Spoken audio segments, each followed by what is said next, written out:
What's up, everyone? Make sure you check out the West West Network website at westwestnet.com. Here you can find amazing independent podcasts based in Aotearoa, covering everything from pop culture to mental health.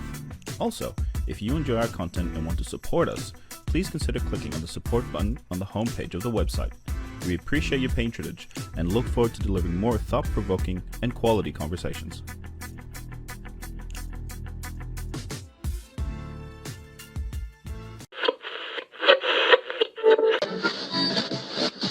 West, y'all.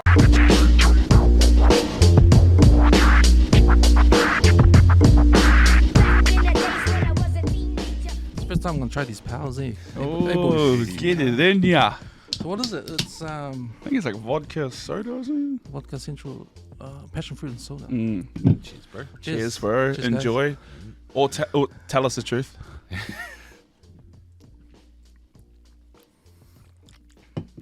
Tastes healthy. It's exactly what you wanted. Yeah. I don't feel guilty now having a beer and having a drink during the week. So yeah, it's like Yeah. it's like vegetables. You know, you have a beer, you have your vegetables. It's Friday somewhere. Yeah, that's right. Seymour, Charlie, thanks for coming on back on 135. Yeah, thank you. Thank Pleasure you to have for you guys. Thank you for having us. Yeah, mean to be here, bro. So, you guys have this Instagram page where you guys cook, and I first found out about you guys through a friend. I met a friend of ours, Seymour, and I had to get you guys in, and I did that. So welcome. Shout out to Cal. First of all, thank you for having us, brother. We've been meaning to set up this date for a while, right? Man, I think we gave it like three goes. I'm glad that it's come. We've sussed it now, and then today's the day. We've got a golf cart, a barbecue on the back of a golf cart. We've got some pop-ups lined up. We've got some merch lined up. We're ready to put a store up and then get people to start purchasing our stuff. But then more so just getting people involved and together to eat food. Yeah, so we're ready to cook some food for some people. And you know what? To me, that's exactly what you guys are all about, right? It's about food, and you guys are passionate about food. You guys love food. What interests me the most about you guys is that you guys are not chefs. You guys don't have Not one bit. Not at all. a qualified culinary background. You guys just love to cook, and you put it on social media. You've got a page going, and you've got videos out there showing your stuff behind the kitchen, and I just love how you guys just love what you do. Thank you, bro. Thank you, brother. Nah, it's cool, man. So I just heard you guys gonna have a go of opening a store. What's that? Keen as to open a store. Now we're doing pop-ups, eh? Yeah. We're going to do some pop-ups first. We're looking at a little place in the city. I can't really disclose it right now just because we want to make sure it's all set in stone and then start promoting that on our Instagram. But we definitely want to do pop-ups first. Yeah. Yeah. So what is a pop-up? Yeah, well, pop-up, I guess, is you kind of take over, you do like a kitchen takeover at a established spot. So go into a bar or a restaurant or something, they give you the free reign to cook in their kitchen. We're lucky enough, we've got a few connections over the city to, a few people have offered us pop-up spots in their like already established cafes or restaurants. We did one already down at Hero Sandwiches down in by AUT. And basically, they just set us up a little spot inside their cafe, and we were just slinging sandwiches off a barbecue out the back. And yeah, it gives, because we obviously, like you say, we've been putting out a lot of video content, and like everyone that follows us is always like, this is all well and good to keep watching this. It's like, oh, cool, yeah, another video. Like, but I guess that tastes nice, like it's gonna be cool to provide our followers, we've got some long-term followers that have been with us for a while, and actually give them a chance to eat what we cook. And because not only do we want to show people food porn kind of stuff just to get their attention, but there's a bigger message that we want to push as well. We want to bring people together and help them facilitate conversations between people that might not know each other, or all of that sort of stuff. So pop-up gives us a chance to really interact with our audience.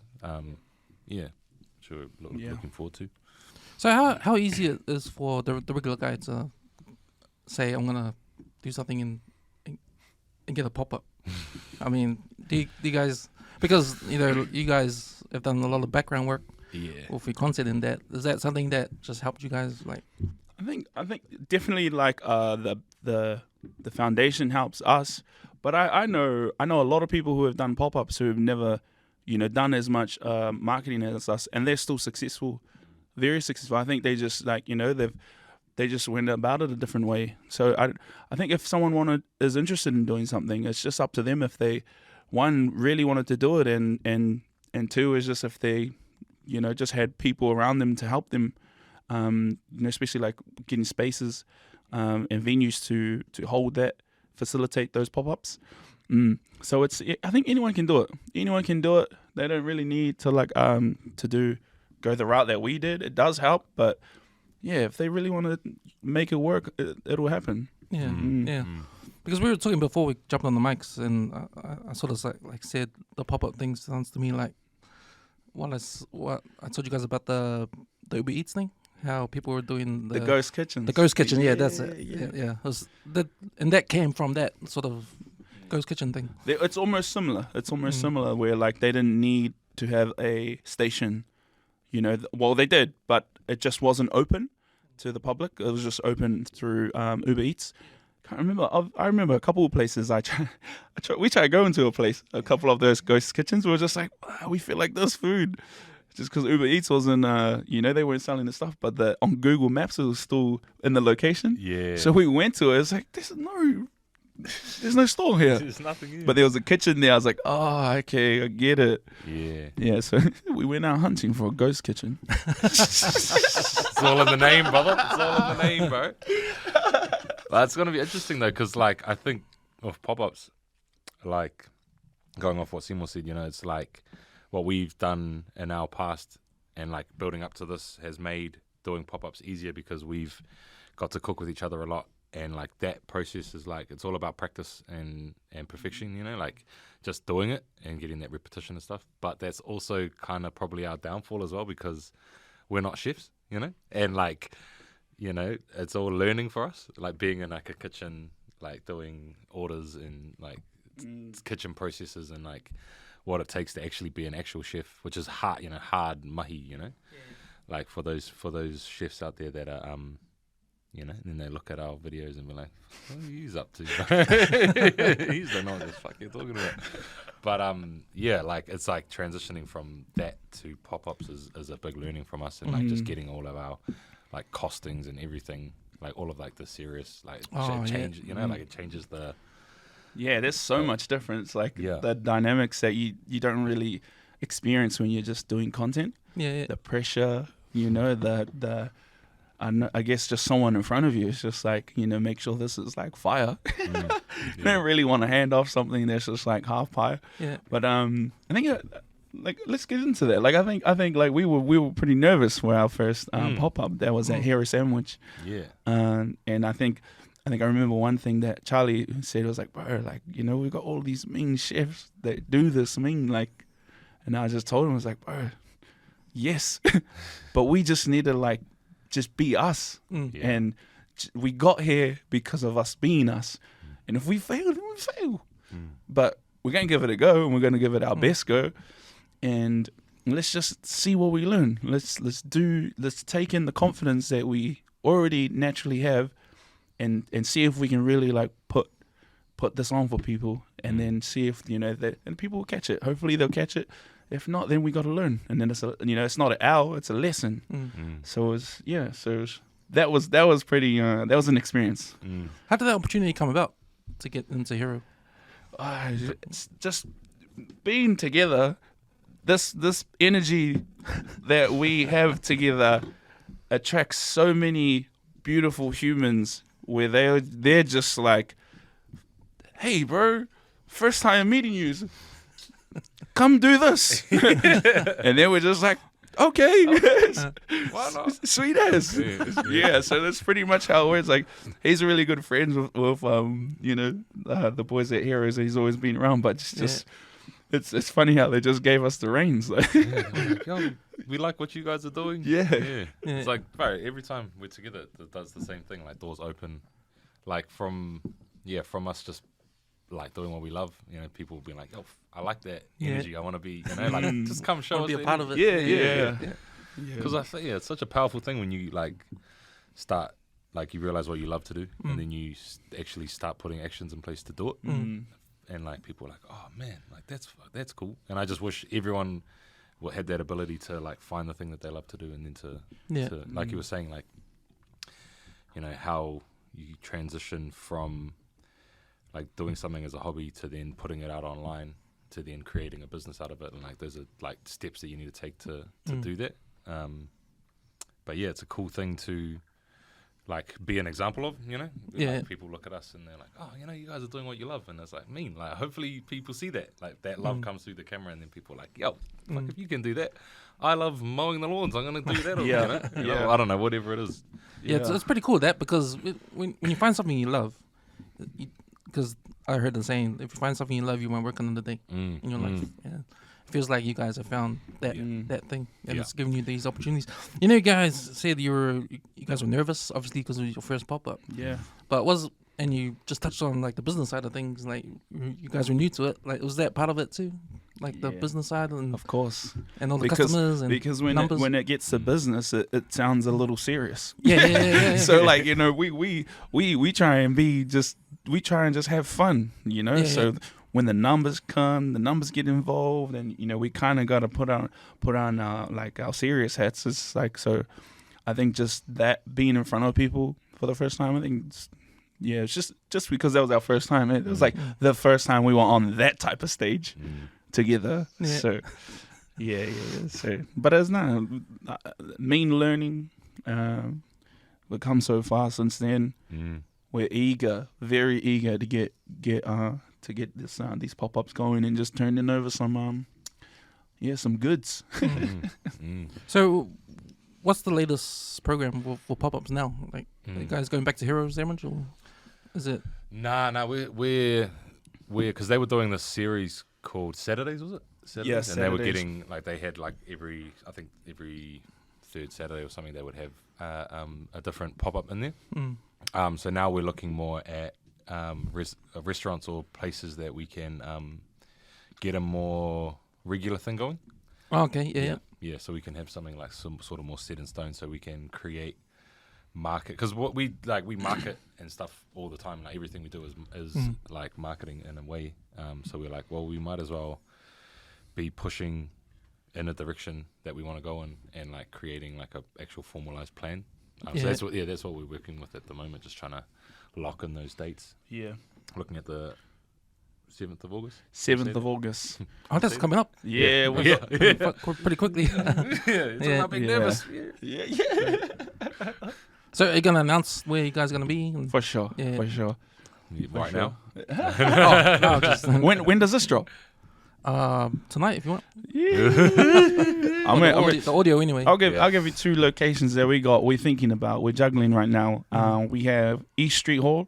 I'm just waiting for them to reply back, and then we've got Illusion. So that's on K Road. They're both close to K Road. So yeah, those are the 2 places that we're juggling at the moment.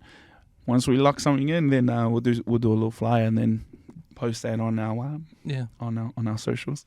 Yeah, no, that's cool. Because you guys, to me, it feels like you guys did the opposite way. The marketing comes first and then the food. Yeah. But you guys got the marketing just locked down, man. Because everybody knows you guys. You know, your videos are popular. Your social media is popular. Everybody knows. Everybody sees what you guys cook, and everybody loves you guys, man. That's what I've seen. Yeah. So done it backwards, eh? Yeah, but to me, I feel like that's this day and age. Yeah. You know, Definitely. if you know how to use social media, you guys do. Yeah.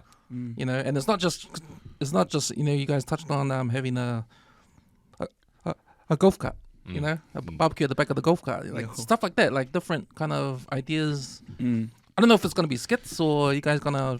Because I saw that video on you guys driving up on the road. Yeah. So we got a couple episodes that are coming out. Like, we got a series actually that's getting edited right now. shot by our brother Matavai, and then is getting edited by the brother Nathan down in Wellington. So there's some pretty cool episodes on the way, and we're trying to time that in with some cookbooks and a bunch of our other stuff coming. Man, I can't keep up. We're trying to do everything. I can't keep up. How's this all feel to you guys right now? Do you guys look back and see how you guys first started, and you look at you guys now and think, what the fuck just happened? What are we doing? Where are we going? Like, I had one of those moments. Like, I can't remember exactly what it was, but I think I was actually like getting frustrated at something, and I was like, fuck, I can't remember what it was, but I was like, I had this moment, and I was like, man, everything that I'm doing right now, last year I wanted to be doing, you know, like we wanted to have all of this stuff like on, and like it took me until that moment to realize that we had done it all, you know, like we had like made all of the like plans, or like made all the headway that we needed to make to get to where we wanted to go, and like that's what brought us together, you know. Like I started putting out my cooking on Instagram, and I really wanted to show, you know, and then Seymour did the same thing. He's like, you know, started putting out his cooking on Instagram, and then we came together, and it was like, man, so we've got a show now, you know. And like it took me stopping and like, oh, I got to actually take stock of like the strides that we've made and be like, actually, bro, we've got a show now. Like, and like 2 years ago, all I wanted was I want to start a cooking show. I used to say that all the time. I want to start a cooking show, but now we've done it, you know. Yeah, and it's like unreal. It's dope. And like you say, you know, like you're never gonna work another day in your life if you love what you do. And like that's we do it.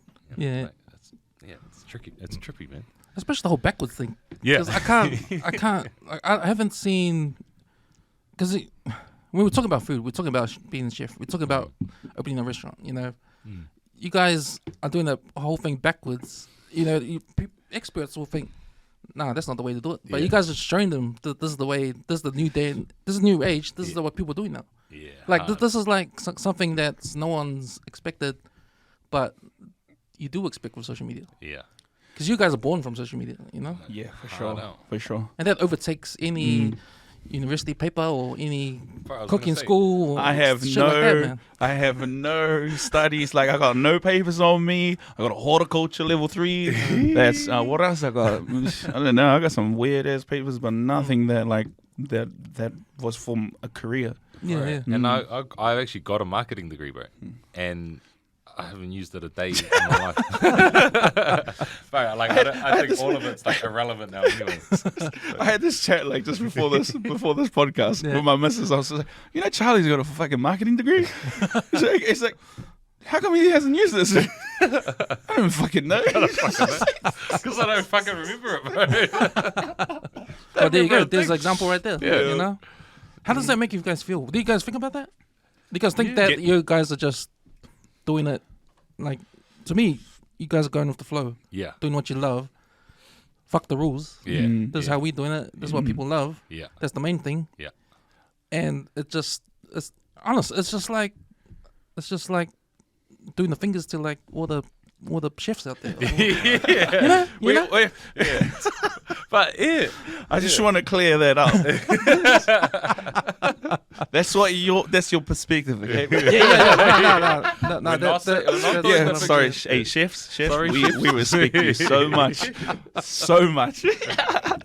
But it feels amazing. Like the coolest thing about the friendship that we've, you know, like the brotherhood that we've created is that from the jump we were open to sharing how we felt about things, you know, and we're open to say anything, like just like, bro, I don't like that, or bro, that was mean, and we always recap because we both have a similar view on life, and especially with self, because that's really important for us, and we believe that, and that's the only way you're gonna move forward if you're sorted.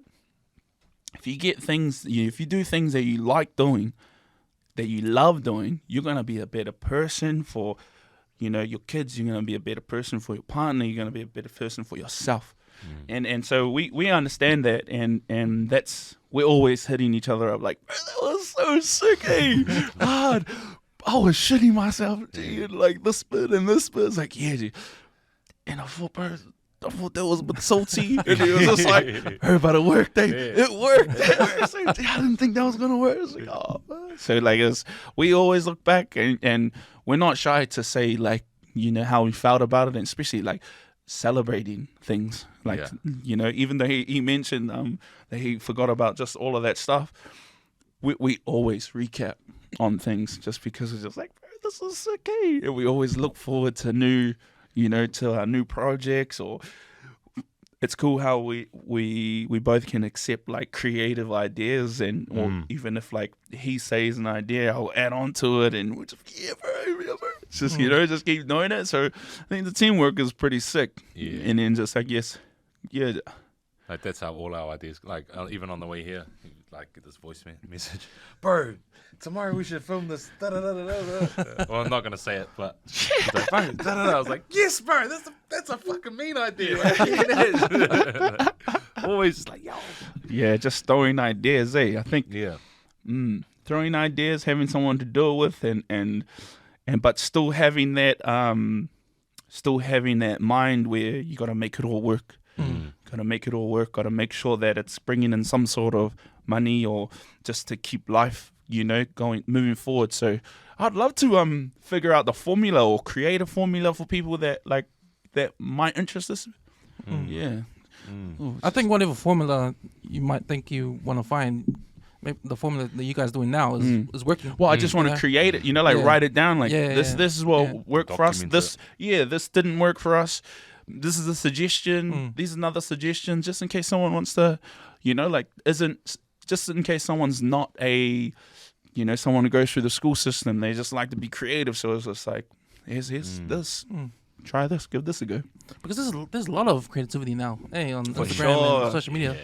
And it's rare to see people who do that off the back of just what they love to do. Yeah. And making a career of it.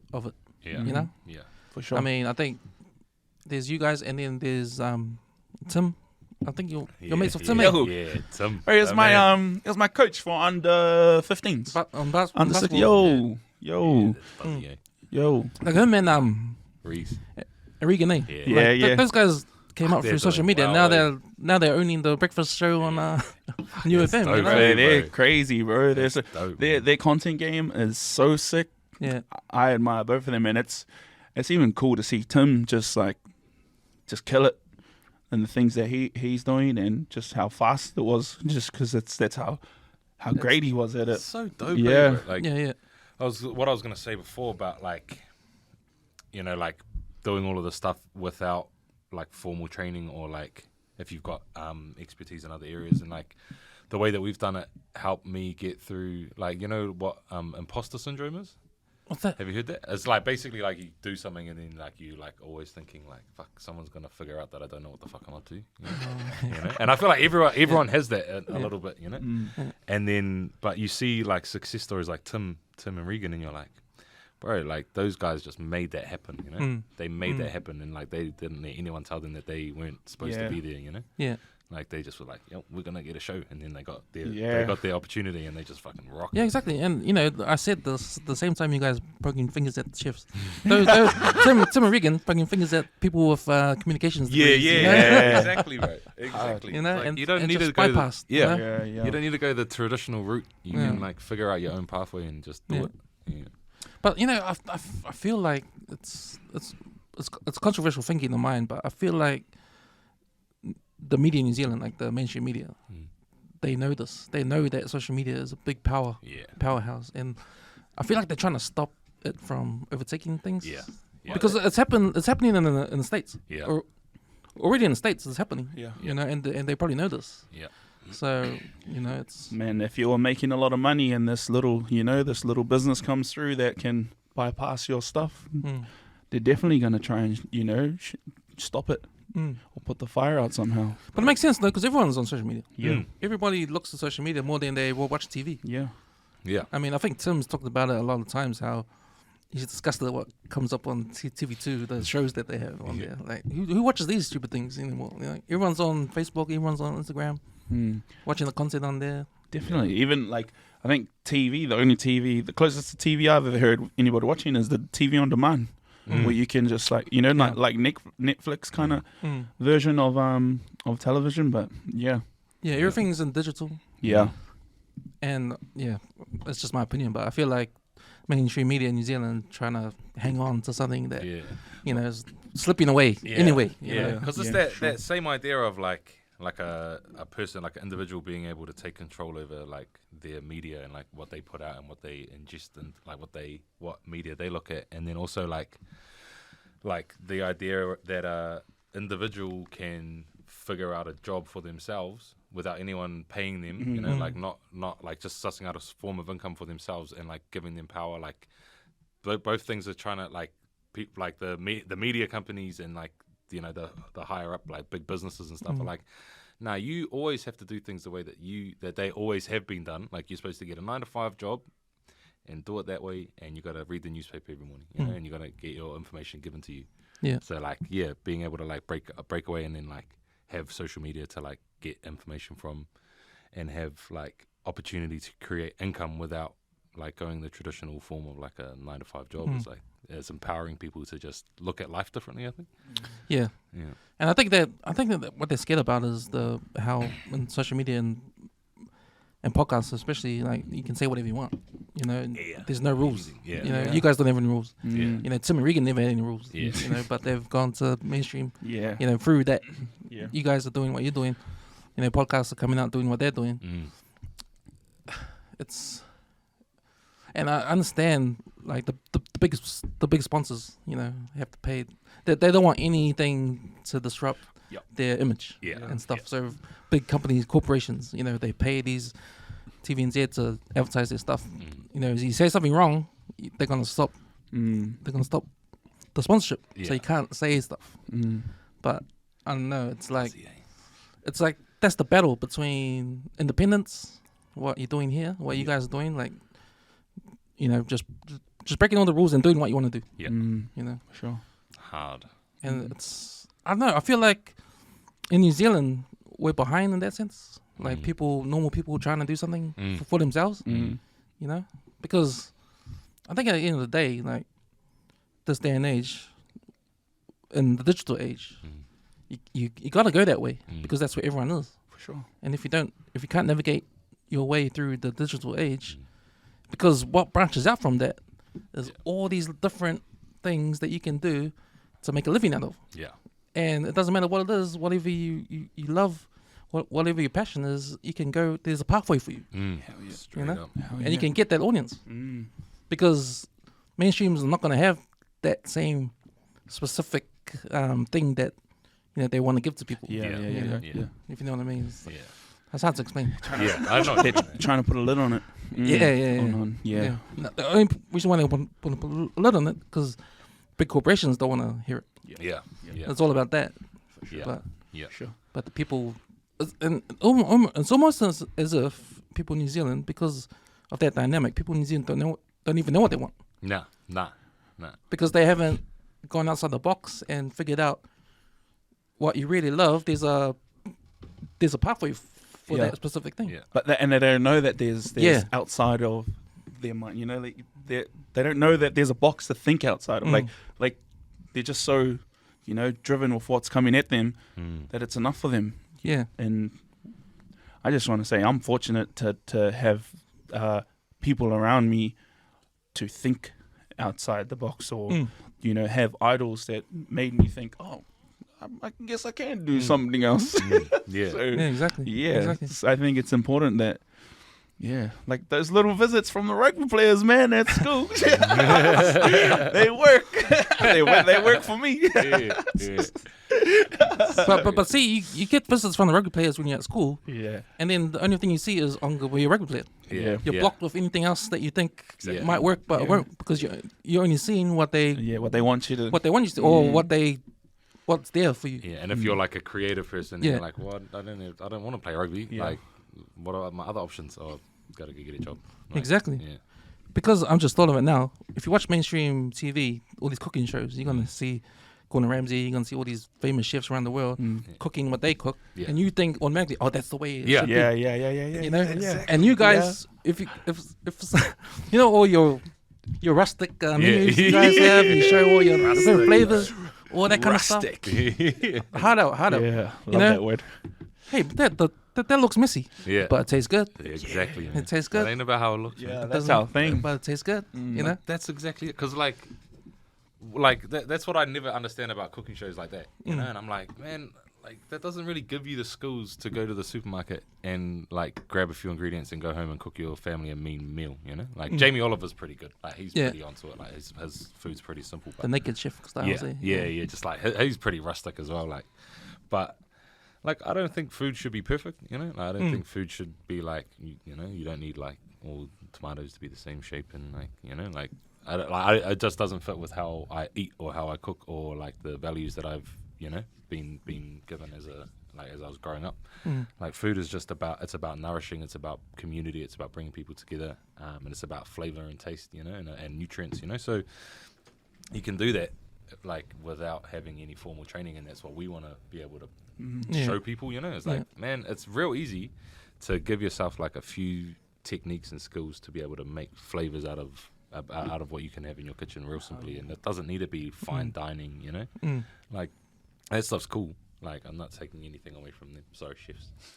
It's just trying to make it, let people know that there's easier ways. There's easier ways, and it's not that daunting. Like the fine dining stuff, like by all means, if you can do that stuff, that's impressive, very impressive. But I know there's like a lot of people who are scared to be in the kitchen, or just they just don't want to fail. So it's just like, I guess that's what we wanted to push through our content is. It's just be like, yo, we're gonna try this, and see if it works. Yeah. And like we've got a little sense of how the flavors work, and we really want people to just really give it a go in the kitchen. Bro, because I'm pretty sure, like, I might be wrong, but I'm pretty sure pretty much everything that we've cooked has been the first time that we've cooked it. Apart from like the staple things. I think 80% of it. Yeah. Yeah. Oh, wow. You mean those videos? A lot of those videos, first time. Yeah. Like majority of them. There's only a couple. Like there'll be like that corned beef thing that we do. Like we've cooked a few times. But the majority of them are legit. Like, bro, what should we cook tomorrow? Oh fuck, I got some pork in the fridge. Sweet. Oh, cool. All right. Calling back like half an hour later. Sweet, bro. I reckon we do this, and this. I don't know if it's gonna work, but I think it will, and we'll figure it out if it doesn't. Yeah, and then we just fucking do it, and then it works. Like, But it makes it even so much like better for us, like off camera, when it tastes amazing. It's like, oh, that works. It's like, yes. Like I wasn't quite sure about that one. Like we went on Flavor the other day. Like this is a good example, but it's kind of how we cook anyway. Like we went on Flavor and So the duck. Yeah. You guys made, bro. So they gave us all those ingredients. They gave us duck, wasabi, aloe vera drink, rice bubbles, and yogurt. And like, I was like, bro, the fuck? I was buzzing down too. Wait, can I take a piss real quick? Oh yeah. Please. I showed you where it was. Yeah. Sweet. I didn't want to ruin the You're ruining it, bro. So ruining it. He can cut here and then follow.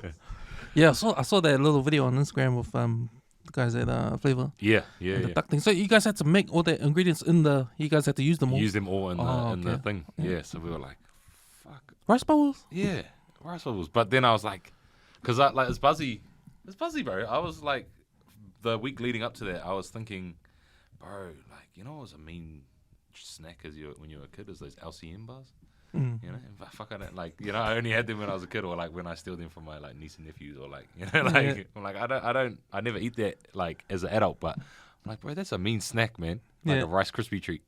So I was like, the whole time I was like thinking, fuck, I wanna make one of these, but I don't know how.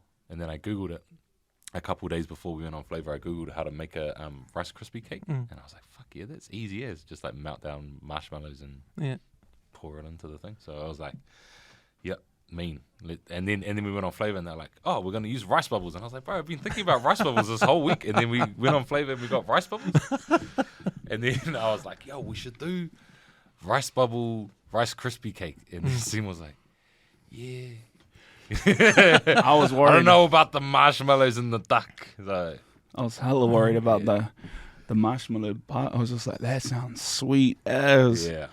I wonder if they got those ingredients together. If they read it somewhere or know that it can actually be made into something. No, the audience gave them, bro. Oh, okay. Yeah. So Azura put it out to them. It was like, oh, we're gonna challenge Eggplant boys. You guys give us 5 ingredients, but she was helpful too. She was just like, there were some weird ass ingredients. She was just like, nah, I'm not gonna set you up. Yeah, because we made her like, you have to try it. Like, so if you're setting us up, you're gonna have to try it too. So yeah, she was like, nah, sweet. Then that ended up being one of my favorites too. One of many favorites. That was up there, man. Yeah.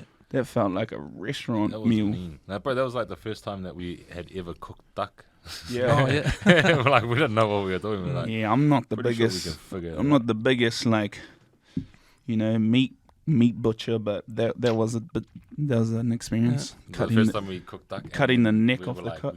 we got a whole duck and like Yeah. Oh. cut it into like. I was like, It's just like, yeah, this is a bit different. different. Yeah. I enjoyed duck, but I didn't buy it because there's too many bones. Yeah, Bro, it's- like there's a little. annoying. Yeah. It's so expensive I'm just for gonna have like chicken. there's fuck all meat on it. Yeah, Yeah, and I swear when you go to those duck places, like if you're not Asian, you're getting the shitty pieces. Hey, I feel like that. I don't know if it's just me, but they're You just get the fucking- I see all the offcuts, smiles. I see all the smiles, to all these other locals, and then I come in and they're just like, yeah, this is. Man, this I got will like be ready in 3 minutes. Yeah. Man, I remember when the lockdown was on and all the fast food joints were closed.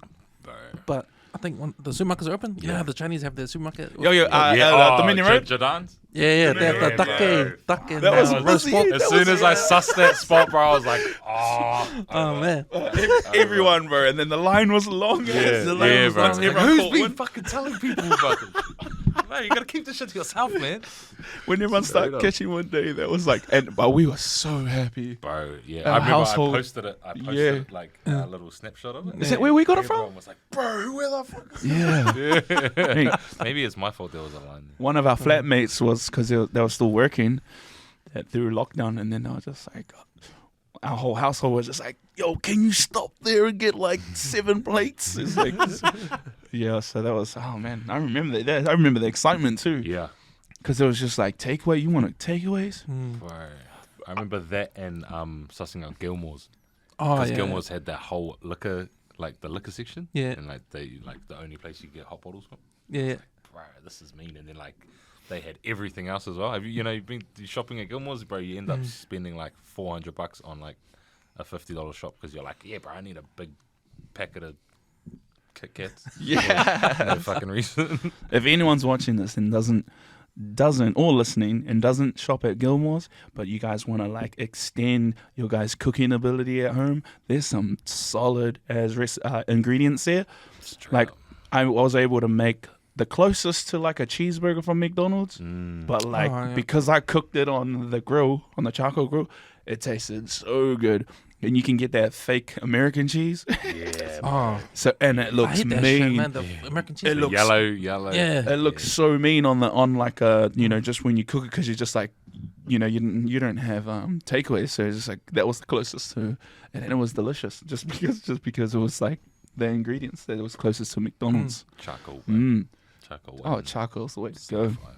Did you guys get into that lockdown crave when people were trying to mimic the Big Mac and KFC and try to make it at home? Oh, I didn't like as much as I thought. I think the closest was that cheeseburger, but I wasn't really doing it for the McDonald's thing. It was just like, I had the kids at home and they don't eat, too many outstanding things. So I was just like, I might just make cheeseburgers, and and that was the closest like to those buns. It just looked like McDonald's cheeseburgers, yeah. and they loved it. They were just going hard on it. Yeah. But I wanted to do. I did KFC, but because I was like, well, like I do that anyway. Like I was like, I'm cooking anyway, might as well do it. But I did the pickle brine, and you like soak the chicken in pickles. Bro, that shit's fire, bro. Have you tried it? No, but I know what you're talking about. It's, bro, it's like fucking mean. It's bro. weird how it not weird, but it's I think it's weird because you don't know. It's weird. It is weird, though. That's a secret ingredient or step to make fried chicken amazing. Brining Brining it. Brining it. Yeah, I remember our first ever, like when we first ever started doing this together. He's like, bro, we're gonna do this event, and we'll go cater this event. And then I was like, yo, sweet, we're gonna get a chicken, but we're gonna get a brine chicken. He's like, what the fuck is a brine chicken? And we're like, what do you mean? What's a brining? What is it? Yeah, I was like, just soak it in water and salt. That buzzes me out.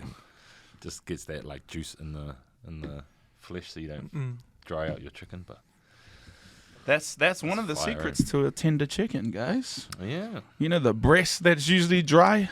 Apparently, brining is what keeps the breast mean. These are little techniques, man. People know but don't do. You know, they see it on TV, but they don't try it. It's extra effort, yeah, it is extra effort. Yeah, for sure. Because I remember when the lockdown happened, you know, people were forced to cook at home. Yeah. No takeaways open. And I thought that was pretty cool, because for me anyway, it sort of I found my love for cooking again. Yeah. Cool. You forget about it. Yeah. You know. Sure. Because life's too easy. Like, if it's, Yeah. you know, the fucking busy life, very easy. Yeah. Oh yeah, hard out. You come home from work, you're tired. You don't want to cook. You Yeah, know, just sure. eat out. But you know, we were forced to do that. So, you know, it was pretty cool to cook again. That's But cool to hear. Yeah, That's real I'm cool back to to not cooking anymore. So what you're saying is we need another lockdown. Life does it to you, eh? Like the pace that it goes. Yeah. Pace it can go at is like will just make you forget about a lot of things that you should be doing. Sometimes life, like, when life gets hectic, it is that, like, that's how you save yourself. The way is you go what's the easiest way to get myself through this, and it's like what's easiest right now is to not cook anything. You know? Like that's just reality. It's like sometimes life just gets on top of you, and you're like, today is not the day for me to be spending 3 hours in the kitchen. So, I think that's one of the coolest things I liked about lockdown is that it slowed a lot of people's lives down. And, you know, helped them. For those that, you know, like they got through really well. Like, I'm glad that, you know, everyone deserves a break. And that break was mean for a lot of people. Yeah. Like, I do know that it was pretty difficult for a lot of us. But that break, man, it's important, like, to have rest. It's underrated hard. But, you know, like we're saying, the pace of life just happens. It's just reality. It was good for some people too. Like, it was good for us, our podcast, because it made us, okay, step back. We can't go in the studio. You know, we have to do online podcasts, but it gave us time to be creative. Because you didn't have to go to work. You know, you used to stay home. Yeah. You got to think about these things, you know. Plan stuff. And that's probably when because you guys started during that time, the lockdown, so you probably had more time to think about what you guys going to do. Yeah. Well, it was hard not being together. Because we used to like that dynamic of being in the same kitchen. Because it was easy to like just bounce off each other. I think we did a corned beef, suicide, fennel cabbage. So we both knew the recipe, and then we just filmed it ourselves in our own kitchens, and then we blended it together in the edit. It was weird. Yeah, it's weird. It was very weird. That video, I haven't watched it back for a while, but it is weird. It was like, cool. That was a good thing to experience, and I don't want to do that again. I want to just do it together. Yeah, do it together. Eh? Yeah. Because you guys pretty much freestyle your recipes, eh? Yeah. I mean, all the time now. Like, you just just go by tastes and know what goes with what.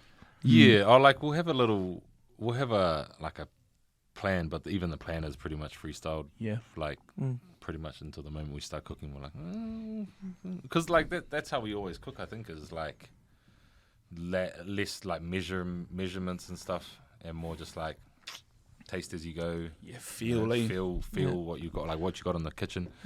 Like that's for me, it's like a way better way to cook. Is like, you know, you're not so like say like a barrier for like cooking. Like say if you wanted to cook fried chicken and you go, fuck, I've gone through my whole spice cupboard, but I don't have like 6 of the 12 like secret spices or something, you know? And you're like, I'm not gonna cook that. Oh yeah, you know? okay. You know, I'm like, fuck it, I'm not gonna cook that because I don't have everything. Where we cook is like, sweet, we've got this, and this.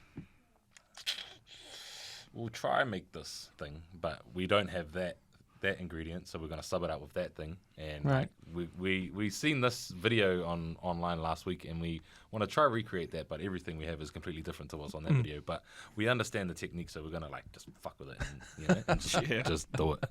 And it's like we were saying, like everything that we cook is kind of like using that process. Like it's a creative process as well as a as well as cooking. It's like, how do we be as creative and pump as much flavor into every like layer of this meal as we possibly can, and make it as dope as possible. But every time we cook is different. It's never like the same product, which I think it might be like one of the reasons why we haven't got to the level of like a consistent pop-up or consistent restaurant right now, is because we don't have a consistent product right now. Right. Like right. and that's kind of intentional. Yeah. Like because the whole process to us is so important. Like it's way more about the process than about the food. I mean, about the end product. It's more about showing people how we attack that problem of what we're going to have for dinner. And the problem is, how do we put all of these ingredients together and make it taste as nice as possible, rather than like how other people cook, where it's like, we want to make this, we know what the final product is before we start, and we've got to go get everything to get there, and it's like, that's in reality, that's like kind of like it's not a smart way to cook in the long term, because then every time you cook, you got 15 ingredients that you need to buy every time you cook, Whereas if you've got like staples in your kitchen and you go, I know how to use this and this with this, and I'm just gonna get some meat and some vegetables and figure out how to make it taste meat. Man, that's interesting, because I'm thinking now, is there a market for a restaurant to not be consistent, but to be good food every time you go? I mean, I understand you go to McDonald's, you want a cheeseburger to taste like a cheeseburger every single time. But then if you go to a restaurant and it's inconsistent, but it's still nice. It's like, I mean, what's the... I want to say yes, but because, like, for our experience or my experience in the game, I don't have enough skin in the game to just, to want to say what I want to, Because that, what I described, what you guys are talking about, that's homemade. Yeah. That's homemade style. Sure. The homemade is inconsistent, but it tastes good.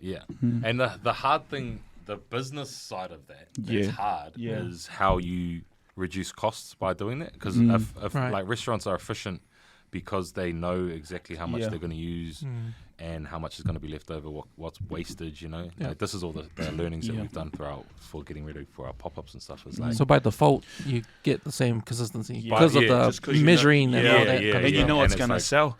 Every morning a restaurant is doing the same prep for the same dishes, and they might have a special one that changes, but like that, I think that's the reason why.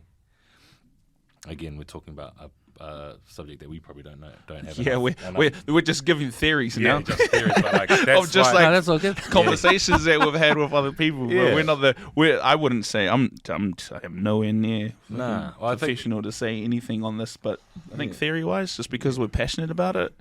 Yeah. But like I think that's like, if I was to have a theory on it, I would be like, that's why restaurants have the same menu, it's because that's efficient cost to keep costs down, and you keep that. And for your audience, for the consumer, people want to know what they're going to get. And I don't think a restaurant that's set up like us, like how we would set up a restaurant, I don't think initially people would understand it. I think people need to look at a menu and understand what they're reading. Like even if it's the first time you've been to a restaurant, you need to look at a menu and quickly be like, sweet, this is the burger side, this is the main side, this is the side. If you try to do something that's a little bit different than that, you're going to hit barriers, you're going to hit, like, people be like, it's too hard to make a decision, I'm going to go to McDonald's on the way home.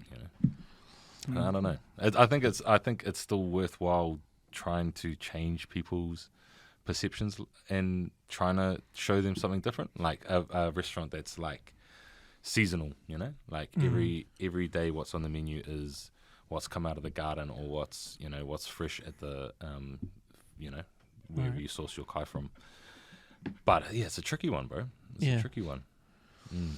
Oh, that's because man, you guys you guys started making your living breaking the rules. Mm. I just want to continue you guys to break the rules Yeah. even more, you know. Yeah. But when it comes to business, then you know, Yeah, the realities of like, the reality. Yeah, for sure, Uh, for sure.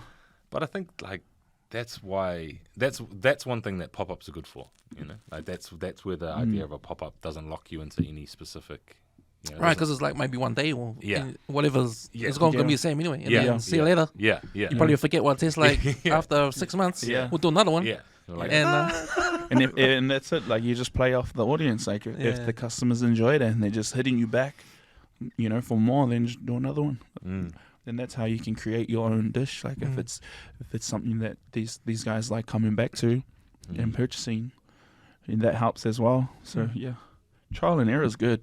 Trial and error is good. Trial and error is our life. This is how we live. Error. Win or learn, eh, bro? Win or learn. It's dangerous. It's very dangerous. Trial and error, but it's good. Like it's almost like kids, eh? Like when you allow them to do more things, yeah. experience more things, allow them to like get hurt, and like say if they trip or they climb the tree, they fall.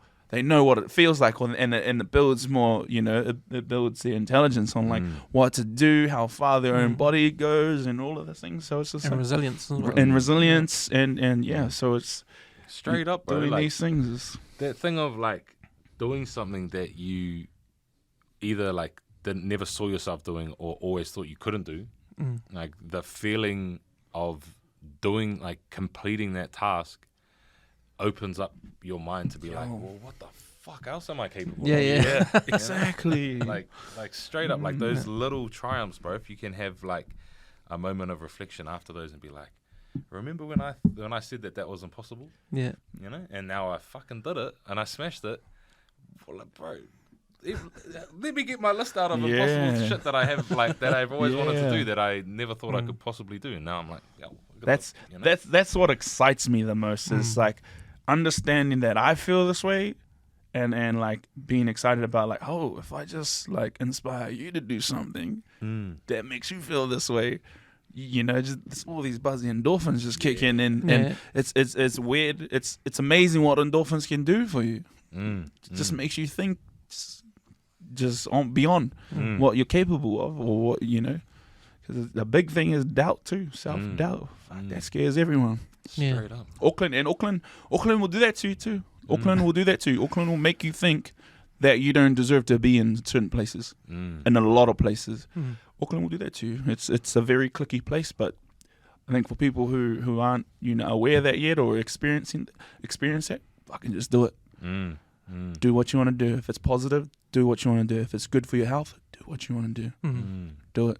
Yeah, and I think like something that's been cool about like us working together, and I think like in that, like talking about what Auckland's like, what the world is like, is we're taught to be in constant competition with everyone that's around us. You know, like even if someone's not even in your lane, you know, like you see someone doing well, and then, you know, our initial thing was like, fuck, like I'm not doing that well, you know, or like, you know, that tall poppy thing, Right. of just, I don't know, like I've seen it a few times, and it's like people so they expect competition, and they're so used to being, you know, competing for stuff, that they bring that energy into like most environments that they go into, just probably even without knowing it. But what I've noticed working with Seymour is we've had so many opportunities to work collaboratively with people. Yeah. And the things that you can get done when you're working collaboratively with people is like amazing. Like it's like by far and away better than what you could produce on your own if you're like, you know, if you're just competing with everyone around you. So like, it's just I think it's a weird like mind shift thing that people need to, you know, like be, especially if you're trying to start something small. Your initial thing is like, I don't want to share this with anyone because I don't want to take control away from it for myself. Or like, if this does get big, I want to have all the rewards myself, you know. But it's like, bro, if you've got like 4 people around you that are like all pushing in the same direction, and you all spread your ideas out, you know, you can like create and you can like take some of the pressure off yourself. You know, take all like some people might want to do. You know, like Seymour's better at some things than I am, and I'm better at some things than Seymour. And like the way that we balance that out, kind of even without speaking about it sometimes, like we balance that out with each other, it like makes everything easier, you know? And I just wish that more people would see that, like working together on projects or like working together to create or achieve your goals is actually like, it doesn't take anything away from you. You know? Yeah. It doesn't take anything away from the achievement. It just kind of amplifies the achievement. Yeah, I know what you mean because you I think you hit it smack on the head when people, you know, when they want to create something, they want to own it and they want to feel like that they've done it on their own. Yeah. Even though the person next to you or other people that you know, friends, they might be friends Yeah. or just, you know, associates that doing the same thing. Yeah. If you work together, you'll achieve a lot more than what you do by yourself. Yeah. I don't know, because I've had opportunities where I can get other people outside this podcast to collaborate and let's just get together and just divide and conquer. Yeah. sort of thing. Yeah. Like Wu-Tang Clan. You know? Yeah. Straight up. Like, have you guys seen that Wu-Tang Clan TV series? How it all started? There's a TV series on you can watch it on TV on the demand. I'm pretty sure The I've Wu-Tang seen Clan that. season 1 and 2. Nah, bro. Is I'm pretty sure I've seen it. Yeah. I think when it Definitely came watched out, that, eh? yeah, I was like, it was in lockdown. It came It out. was on lockdown. Yeah. I think, yeah, I did watch it. So- I can't remember not all of it. So it's exactly that. How Wu-Tang Clan got together because this is way before they got together. But they were in different gangs. They hated each other. Oh, They had true. different Right. gangs. But because they loved rap music, all of them, and you had the RZA, Yeah. who they all came to the RZA to make because RZA Yeah. was making beats Yeah. and they were just doing their Because songs one and that. shot at the other. Yeah, it was Ghostface. It was Yeah. Ghostface Killer. He hated Raekwon. Yeah, Oh, true. They They were shot shooting. at, They're shooting. They're different gangs. and then they walked Yeah. into the same building, in the downstairs, Yeah, at RZA's house, and then they were just like yeah. What the made a fuck are you truce. doing now? What the Yeah, fuck? You know, they hated each other. and it and that. became that's right. That's But fuzzy, bro. but it was the RZA's vision yeah. that if we get together, we can make this independent rap group. We'll beat everyone else that's already signed up, and that's what happened, man. He got these two gangs together, people that hate each other, Yeah, cool. and That's made the Wu-Tang on, Clan, you know, that kind of thing. Yeah, that's exactly it, eh? Yeah. Yeah. So basically, we're the Wu-Tang Clan. Doom, Basically, what I'm picking up here. doom, doom. Yeah, but I think the essence of it, the people do feel like they need to do things on their own. Yeah. Hey, Yeah. individually. Definitely. Yeah. Yeah. Yeah. And Still happens. yeah, and you can ask them what you want. We should team. We should form Voltron. And Yeah, we can do a yeah, lot more. Yeah. Yeah. But nah, it's alright. I got It's my still own thing gonna going. be- yeah, that's yeah, the thing. yeah. That's what they say. Yeah. Oh, I got my own thing going. You know, Yeah, I'm yeah. cool. Like, Yeah. But if we join, we can like Yeah, just, yeah. Like, we it's can like times beat everybody. Yeah, bro. Everyone. Yeah. It's an interesting, like, I don't know if it's just a New Zealand thing or if it's, it's probably like more widespread, but New Zealand has its own like problems with like supporting people in their own endeavors, eh? So yeah, it's a tough one to get past, eh? Yeah. I've seen some the cool things like along those terms like is like I've seen a couple people do it. I've seen a couple groups in high places collaborate Yes. and they've nailed it. You know, like I don't want to go too deep into these guys just because they're doing their own thing, but they are killing it. That there are people out there that are collaborating and Yeah, it's a um, tricky word, eh, bro? Well, I was thinking, I was like, do I need to say it the way he did it? And I was like, no, I don't. I just need to say collaboration. Yeah. So Collaboratively, you mean? yeah. Say it. How? Collaboratively. That was difficult. That was Nah. close, bro. That was You're in the hood. difficult. You're in the hood. You're in the hood. It's collab. Collab. Doing the Yeah, collab. yeah. Yeah, that's way easier, eh? Yeah. Doing a bit of a collab. But yeah, there's these people up in high places that are collaborating and are killing it. And it's, so it is happening in the places that, you kind of some names. are happy. No way. Drop some Nah, names. it's in the Create big- some controversy, bro. No way. Yeah, they're doing well. They're doing well. You sort of need to, I don't know, unlock that kind of thinking, eh? Yeah. That yeah. individual kind of thinking. Yeah. Yeah. But that's another you know, those people are on their own journey as well.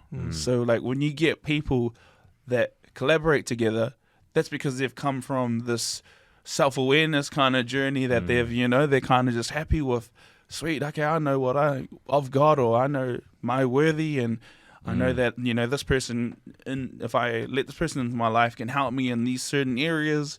So it's like, I feel like there's some people that are still going through this self journey that they're not ready to do that kind of stuff. You know? Yeah. Like trying to find yourself first before you move on. Or if it's not that, they're just going in a certain, you know, certain kind of self-reflection, or just figuring things out by themselves. I think that's like such a powerful thing to do, bro, is like to have that understanding that like everyone you come across has like their experiences and their, you know, trauma, like whatever they've been through in their life dictates how they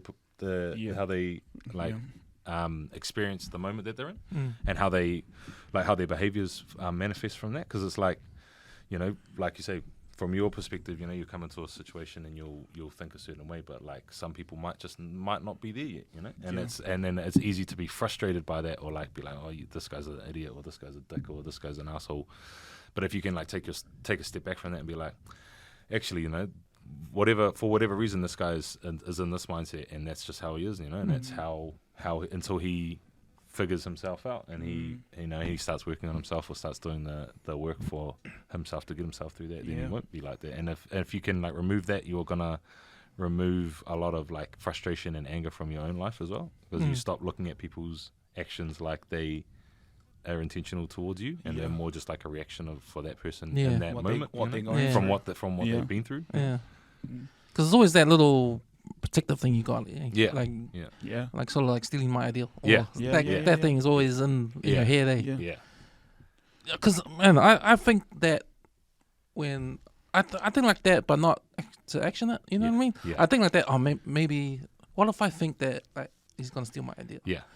Or I just get over it, because at the end, because what I believe, like if you're good at something, no one else can do it.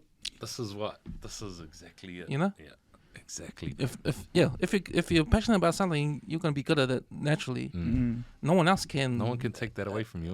No one can take it away from you. No one can imitate it, Yeah. because you're doing it because you put all your time and effort. And Yeah. this is what you know. Yeah. At the back of your hand. Yeah. Sort of thing. Even if you wrote down your playbook and gave it to someone else. Exactly. You know, that's, you know. Yeah, like, they can't do it like me. Yeah. They're never gonna have your execution. They're never gonna see your vision the way you see it. I remember Kobe Bryant. You guys fans of course. basketball? When he said like, because I think there was an interview and they asked him a question like,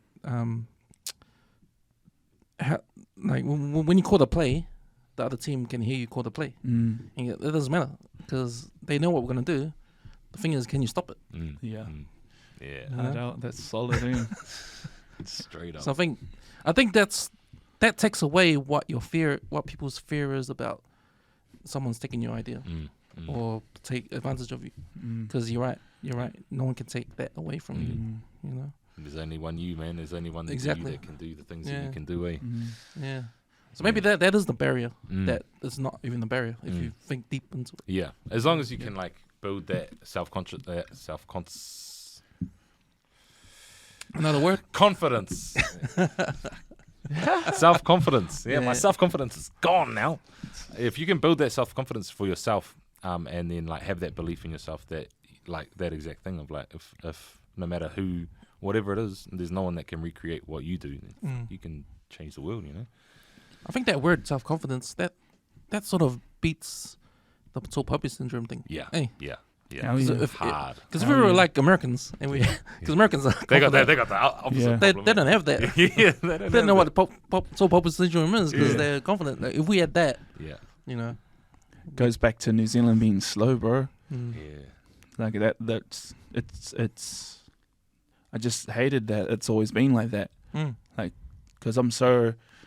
I guess because I'm so open-minded and I so many new things come through. I'm inspired by so many new things that I just want to like add into this country or add into the places that I'm at, and nobody wants to hear it until it comes out on until it comes out and it's all done before. until it's popular and all of this, and so just because I think there's so many events out there that people are creating, and DJs out there that are DJing so many great sets, but people aren't appreciating them as much because we just don't. We don't put on that much. We're so slow. We're such a slow country, bro. Like we could have better, housing, better a lot of things, but because, like you said, we're trying to people are trying to close people out or just put a lid on a lot of things, so just to keep people in power. But yada yada. But all these things we're talking about, like with what you guys do with your content. Like introducing food in a way where people don't even realize that you can do much more. What you guys are doing, I mean, that's powerful, man. Because I think when I see you guys stuff, like I get inspired, with what you guys are trying to do with food. Because everyone loves food. Come on, everybody, straight up. But you guys doing it in a way where it's fun, and makes people want to cook or want to do something. Do something with their family, because that's what it's all about. Feeding your family, feeding your friends. Sure, for sure. And I think that gets all lost in how busy our lives are here, And, we touched on it being in lockdown, sort of slowed everything down. Now lockdown's over, like the spokes on the wheel are going around again. Back to that fast pace. And I think you guys, your content... That's what it does. But I heard on the podcast when you guys were on, because the interviewers, the girl that was interviewing you, she said that she thought you guys were friends from way back. Yeah, but you guys weren't. Yeah. Nah, we get this a lot. So and she said that. But I want to ask you guys, we were talking about the collaborative thing. Like, how'd you guys know, or how'd you guys? Where were you at the time before you guys met? Doing it by yourself, and then you guys met, and what clicked for you guys to say, "Oh, yeah, let's do this together"? Yeah. So when I'm a DJ in the city, and I was getting sick of it. I was just, it was before COVID, and I was just over the music that I was playing and had to play, and just wasn't connecting to any of it. What sort of music was it? I think it just started getting a lot poppier. I think the electronic was coming back. I think it was when D&B was first coming back. It was I just couldn't relate to it at the time. Wasn't connecting to it, and the people there were just too young. I think the distance from my age gap into the people that I was DJing to, there was just I couldn't get through. So I was just I was over it. I was going through some other things in life, and I wanted to kind of step away from it, and then I was just like, maybe let's do some cooking, let's find something that I could potentially move into and pull myself away from DJing, and I haven't. But so there was just like, okay, I might just start. I came home drunk one day, and one night it was like 3 a.m. in the morning, and I was like, I've always liked mukbangs. Have you heard of mukbangs? Yeah. So it's like when people eat in front of the camera and they go hard. Like I'll be like going to sleep, and then just from my missus' phone, I'll be like, I thought people hate that. That's what I thought. Not the ASMR. Yeah, but it's like the same thing. Oh yeah. Because when those videos start coming out, I really thought people hated that noise. Yeah. And I couldn't understand why they get billions of. There's a massive there's a massive market for it, because there's a lot of. Nah, I don't want to say any of this. Here we go. Find the right words. There's a lot of lonely people. Yeah. And that feels like someone's in front of you. That's why that works, because there's so many, and especially when people are just in their own moment, it feels comforting. There's a lot of, and that's why it goes handy. And then so I picked it up, and I was so into the Korean culture at the time. I so much that I became the ambassador for their alcohol brand. And the soju. Yeah, soju. And then what happened? And then I was just like, okay, 3 a.m. in the morning. I'm hungry. I was like, I might just put the camera in front of me, start making the sandwich, ate it, forgot about it, posted it up, and went to sleep. Woke up bing, bing, bings. Yeah.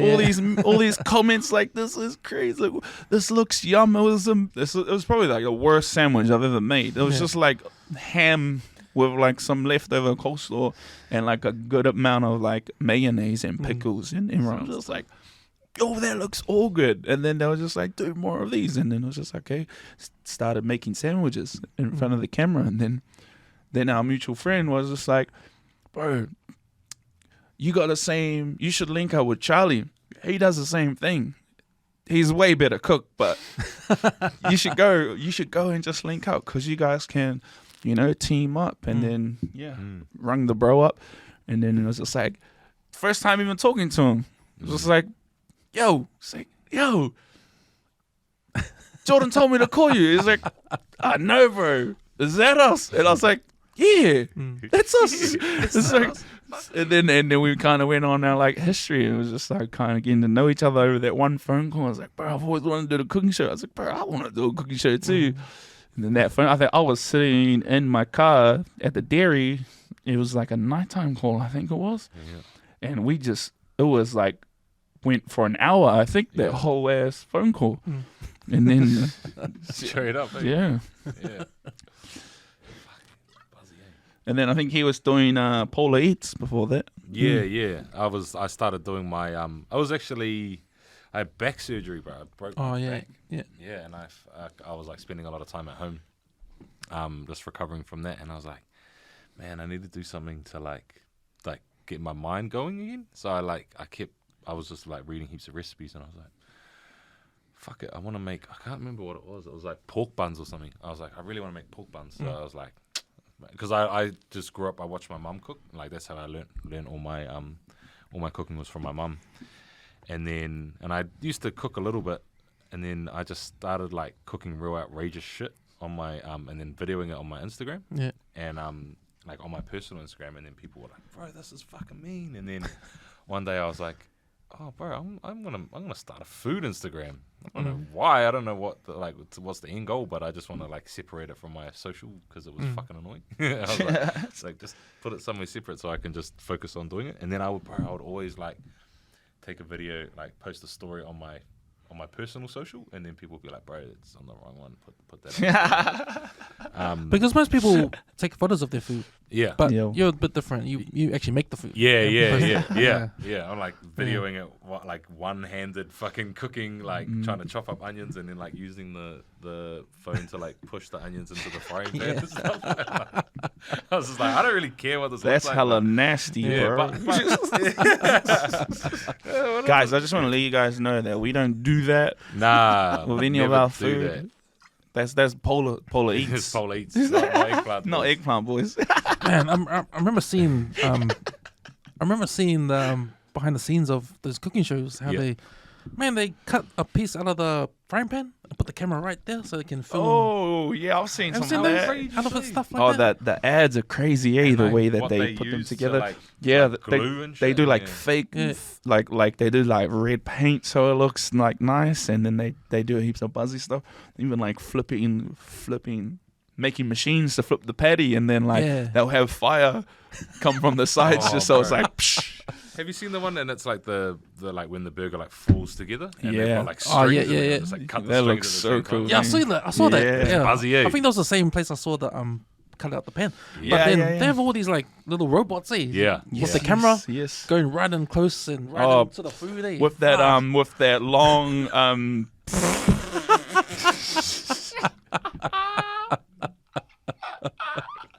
Stop it. That's not level. That's next level.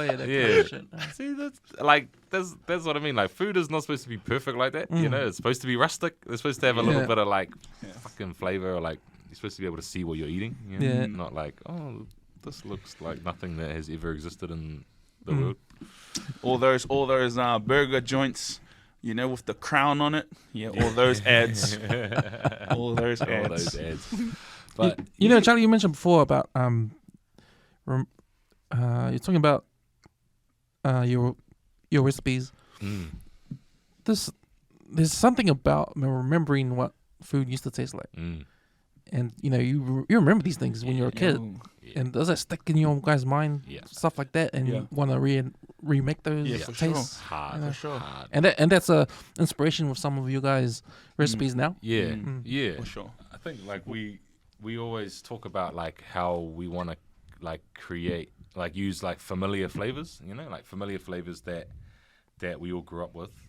But man, like I was actually talking to my uncle about this, and it's like back in the day, like my grandparents, for example, like they grew up like after the World War and after like the Depression and all of that shit, where like there was nothing, like there was no spices. you know? Wasn't very flavoursome, eh? It was like they just didn't have like they didn't have anything, you know. Like it was like they all like come back from the war and it's all like fucking rations and shit, and like so they've got they've got vegetables and they'll boil them in salt, and then you know like you'll just get boiled cabbage, boiled whatever, Yeah. and like fucking dry meat, you know, and like Yeah. that's how they grew up, and like that's what they wanted to do.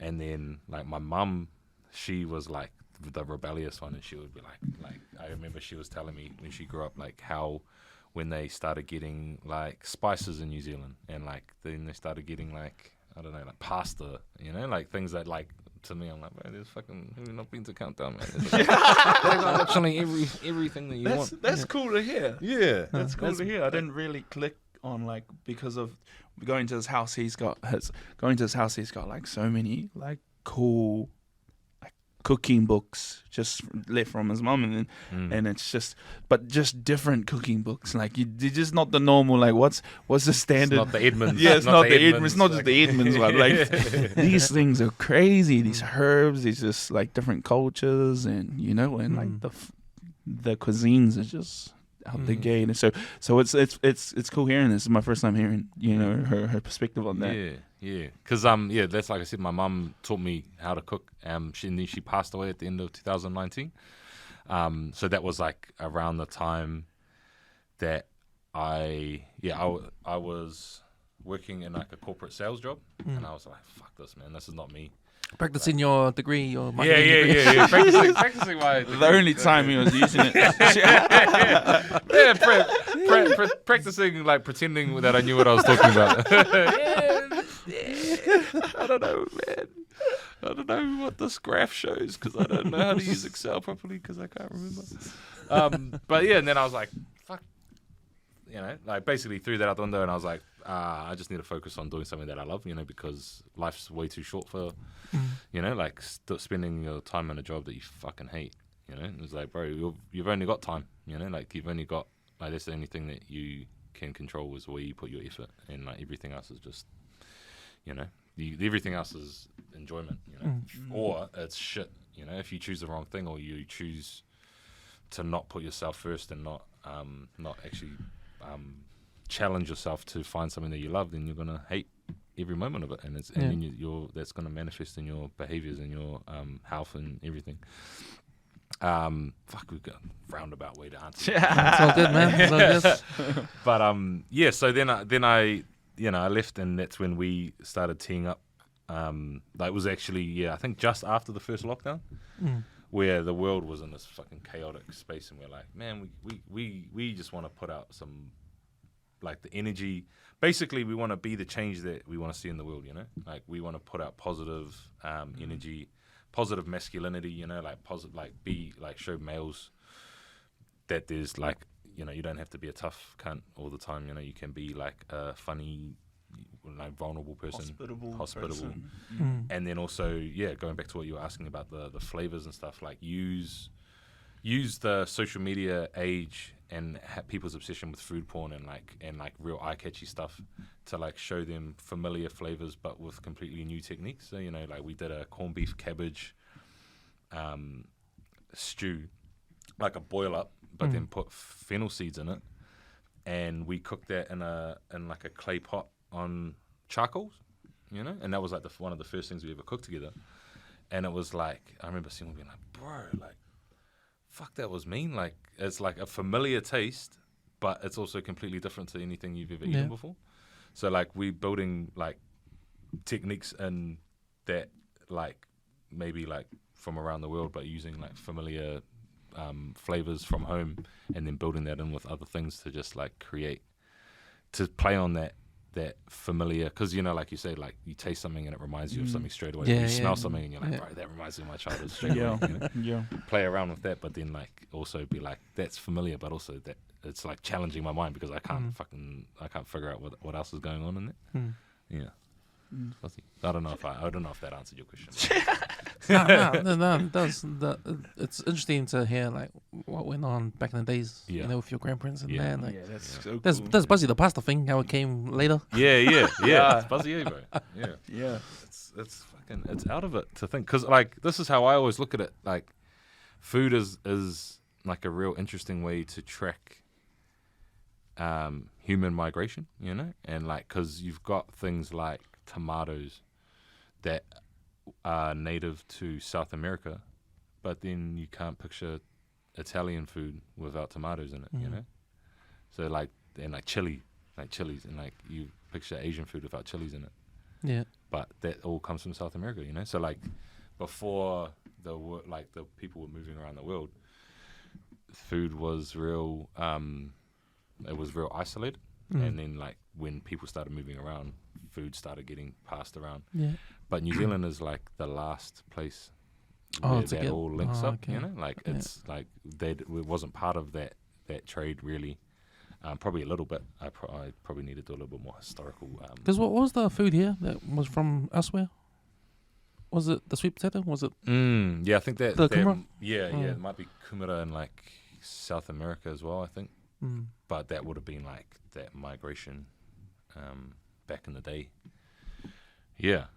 So like, yeah, it's buzzy like to think that now where New Zealand is now is like, there's Māori techniques and Māori flavors, but then we've got access to all of these,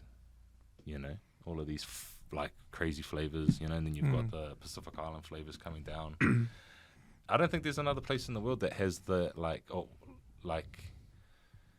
uniqueness that we all love, I mean, Hawaii, like you were saying, Hawaii's an interesting place as well because, you've got all that like Asian influence. Yeah, all the Japanese stuff. The Japanese The influence. poke and all that. Yeah.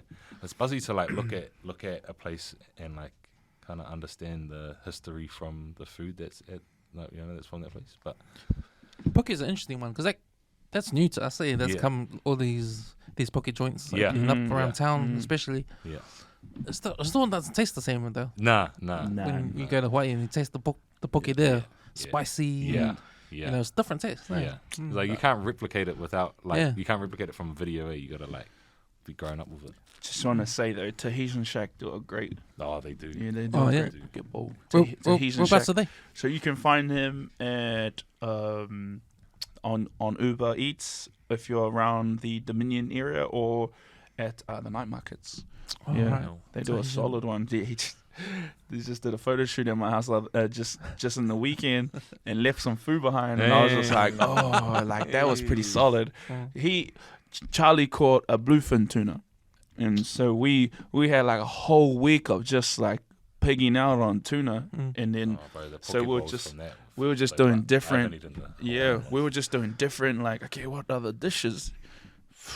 So that was it. That like tasting that, experiencing that, because that was my first time experiencing that like that. Just having a massive chunk of bluefin tuna in my fridge, and then it was just like, hey, I remember that. we I had was steaks. like, yeah, bro. You're like, Yeah. mean. We had What do I do with it, bro? Yeah. what should I do with it? I know Like, sashimi, yeah, like, yeah, and then yeah. I know these other things, but I never knew about searing it and then having them as steaks. But when we had them as steaks, I was just like, man, this is like my favorite like meat now. Like this is just like beef, but just it was like a filet mignon, Yeah. like how it's like, but Soft which is amazing. It was just like I get why this is expensive. Yeah. It's funny that because same with me too. I go to Samoa and I have all the sashimi over there. I come back, that's all I want to eat. Yeah. know? Yeah. It's Go to Cool. Scott's, Nothing like go it to either. Scott's, and you have to break the bank. It always feels wrong, like paying for fish, You're like, there's a whole ass ocean out there. Should we just go and get it myself? that's the thing I have about going overseas to try the food there because you know how we're talking about overseas and where the ingredients come from. Yeah. Like we we've tasted ramen here Yeah. in New Zealand, Yeah. but the ingredients not from Japan. Yeah. Yeah. You have to go to Japan to taste what ramen really tastes like. Yeah. Hard. You want to go to Italy to taste what pasta really tastes like. Yeah. Do you guys think of that too? Yeah. And you guys, Yeah, is that in the yeah. plans where you guys gonna travel around Oh, hard. and Hard. do Bruh. food tasting and all that stuff? We've And pretty stuff? much just been waiting for the borders to open. Like Yeah. straight up, it's We've Like- we've got ideas, yeah. and they're not just little ideas too. Like we got the ones that you see us doing now, but to answer your question, like that's one of our biggest goals. To just like make sure we seal the TV show in New Zealand, get it done here first, get it right, and then draw up another plan for the world, like chasing the ingredients, where they're from, like that's, and then understanding it. I'm already giving it a go, like trying to make my own noodles at home. It's long. if you got patience, like give it a go, but it's the kneading part is pretty hard. Because I always thought the next step for you guys is to do that. Have your show go around, maybe start off in New Zealand, go around New Zealand, go to all these different food places. This is like one of his favorite ideas to talk about. Honestly, man, like there's Yeah. nothing like nothing in my in the future excites me as much as this idea. Like, yeah, going everywhere in New Zealand and being like, cool, we're gonna camp out at this spot. We're gonna go try all the local food, like the produce, like go to the local growers, local farmers, like local butchers and stuff. Create promote local businesses, like, Yeah, exactly. Go out there and be like, oh, sweet, this is where yada yada yada spot, whatever, and then create those create a meal based on what's seasonal in that area, because I reckon food, you should be eating what's available seasonal in the country that you are, because you get again, this is based on absolutely nothing but what I think about in my own head. This is where I go to in my own head. But you build, say if you eat a carrot from that's grown in your backyard, or you import a carrot from Italy, the carrot that you import from Italy will what nature does, builds immunity to the world around it. So you'll if you eat that carrot from Italy, you're gonna be eating it's gonna be building you up for whatever is in that environment. Yeah. It's why would we import meat from Australia? Not that we do, but what you're gonna eat something that your body's just gonna be what the fuck is this? What am I I'm preparing myself for what? What sicknesses are out there that I'm fighting myself off for? If you can eat locally, I reckon, based on nothing, based on absolutely nothing, that you'll be healthier. You'll be healthier if you can if you can eat locally, and also you support local businesses and stuff. So a show that's centered around that, and maybe even a bit of research, a bit of research, so I actually know what I'm talking about. I think it's great that we start with theories. Yeah, and then because theories, that's what you got to do. You got to test the theory out. Yeah, and then this is my theory. Then you get a researcher to write your script for the facts. Yeah. Turns out, fam, we were wrong. Oh yeah, they're Absolutely wrong. All the carrots are the same. But these ideas are alright, because these ideas are coming from you guys, Yeah. not from watching another show and Yeah. how can we make this better. Yeah. I mean, it's coming from you guys, and if Yeah. it works, it works. If it doesn't, it doesn't. But we'll just move on and just do what works. You know? Yeah. I think it's it's another good thing that if we could project what we're thinking, people can do that too. Don't be ashamed to say what's on your mind, so you can navigate through what you're thinking, because it might be something sticky there. I think that's why I'm inspired by you guys, because I'm that guy. I'm that guy that can take an idea of something else and try and make it better.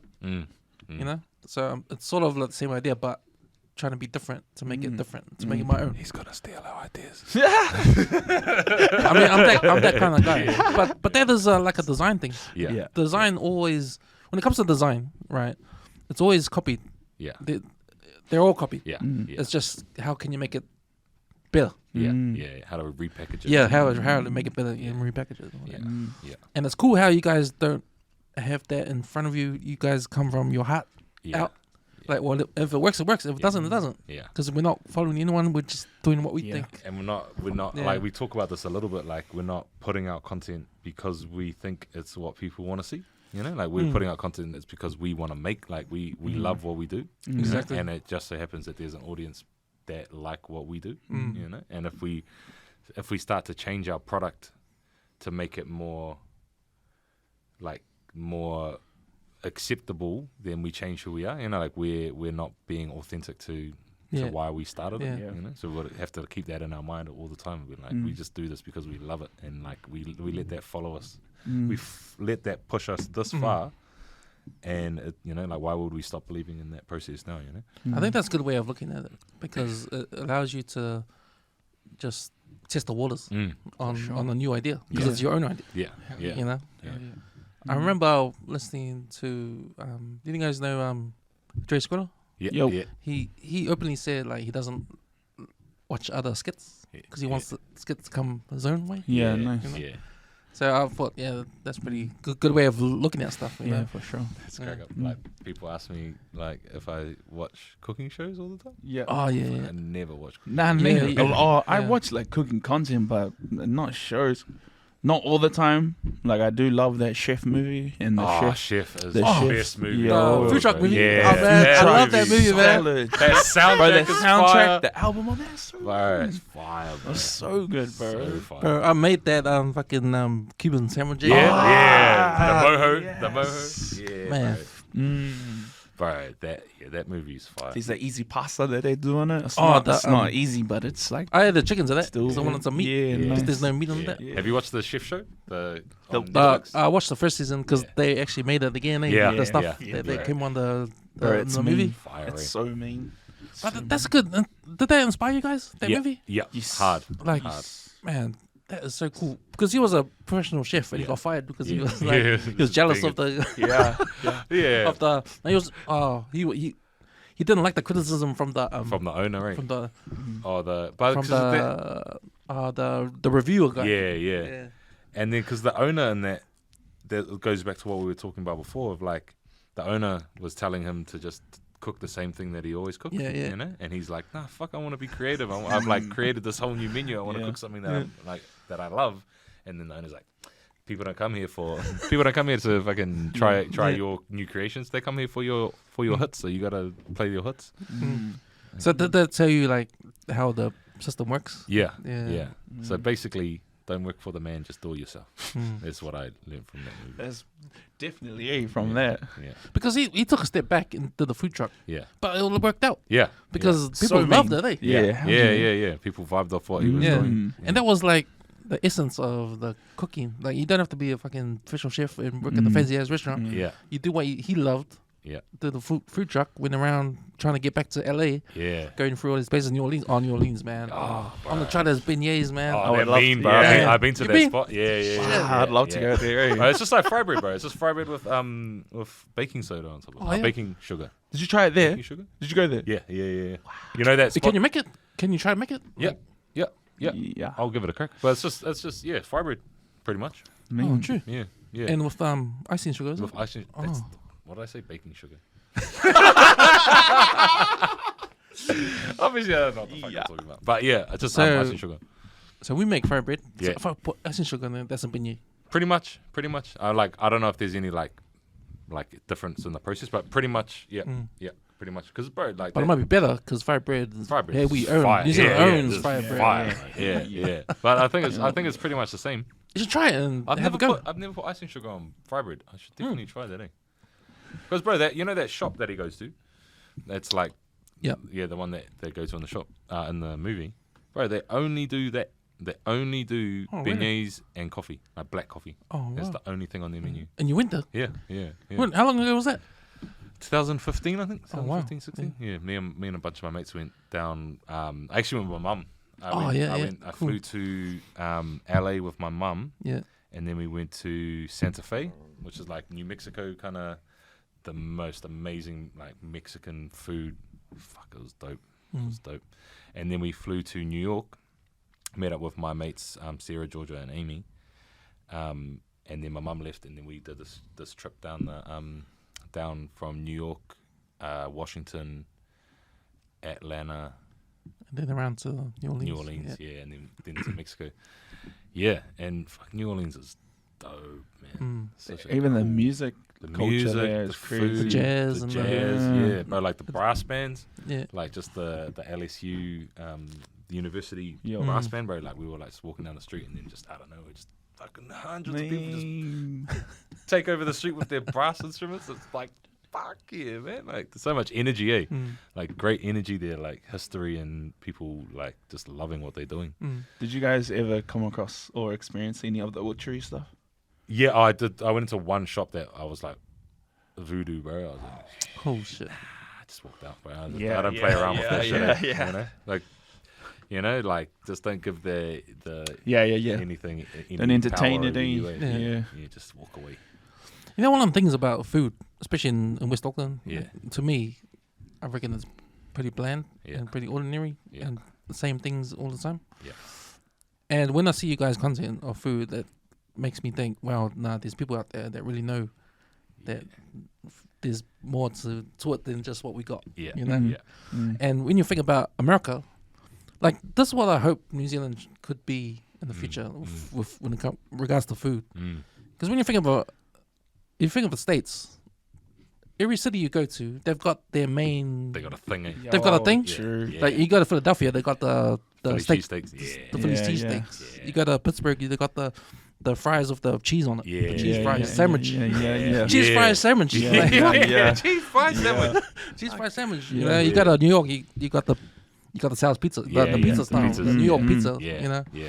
or the bagels. The bagels, yeah, bro. And the Pizzas oysters. bagels, yeah, bro. You know, you got New Orleans, you got the beignets. You know, Beignets and the po' boys and yeah, yeah. Miami's got the Cuban sandwiches. But see, what I mean, you got all these different foods that you go to Texas, they get in the low and slow, yeah, Mm. hard. the brisket and all that. Like if New Zealand if Wellington or Auckland had different Christchurch, Bro. Yeah. something. Hard. And this is what like because I think about this all the time, bro. Like in the same way that you do, and I think like going back to what we were talking about how food travels and stuff, and like I don't know whether New Zealand as like a country and as a cuisine has had enough time to figure out what it is that we do, you know, because like what is our national cuisine?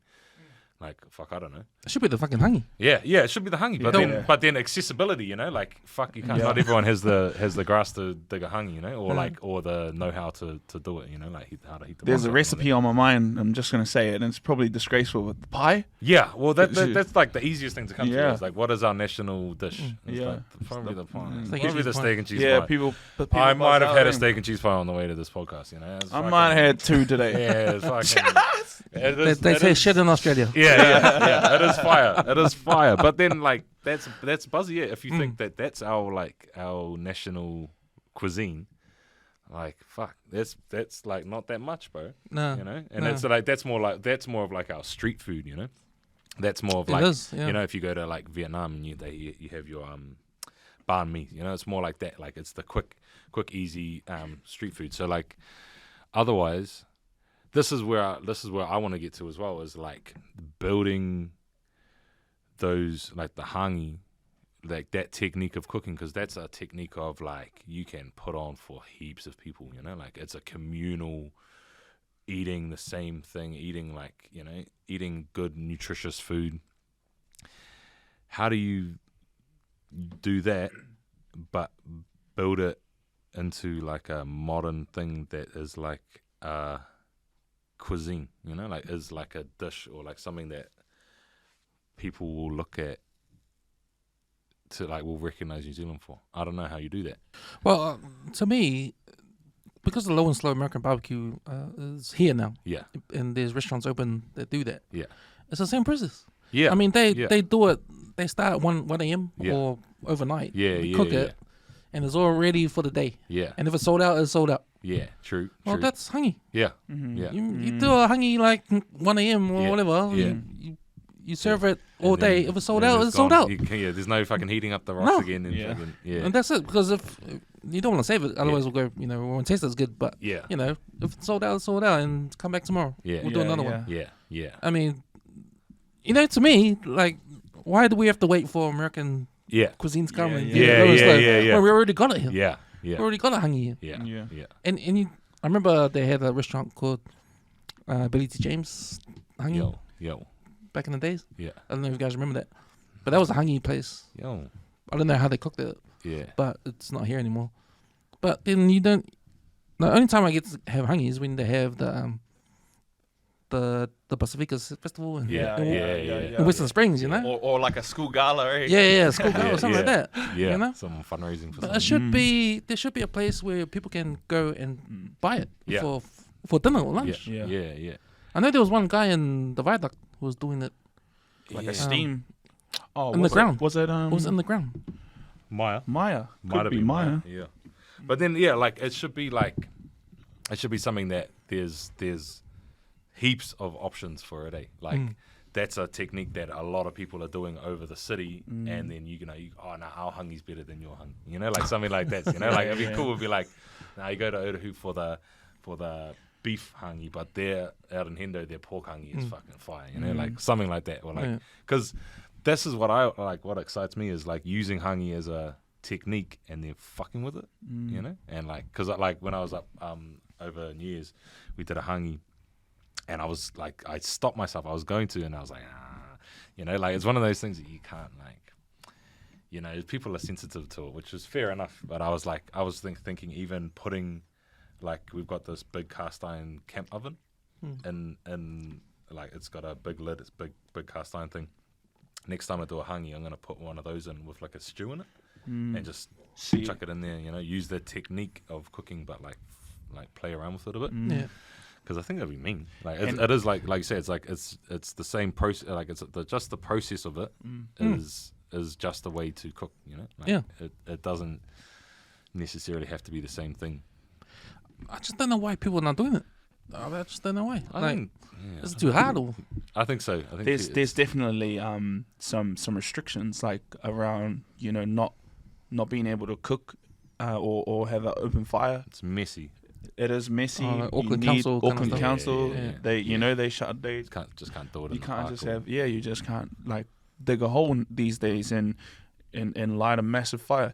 People have a cry when you're just charcoaling, you know, and it, like I feel bad. I feel really guilty when I'm setting that up, but I try and make sure that the day is like maybe raining so that like the smoke doesn't. Everyone's already inside. Obviously, there's no clothes out on next door neighbors, and trying to be a lot more considerate for the neighbors. oh, I don't give a fuck. I just, Yeah. just do my charcoal and just light it up. Oh, the more I get hungry, the less I care.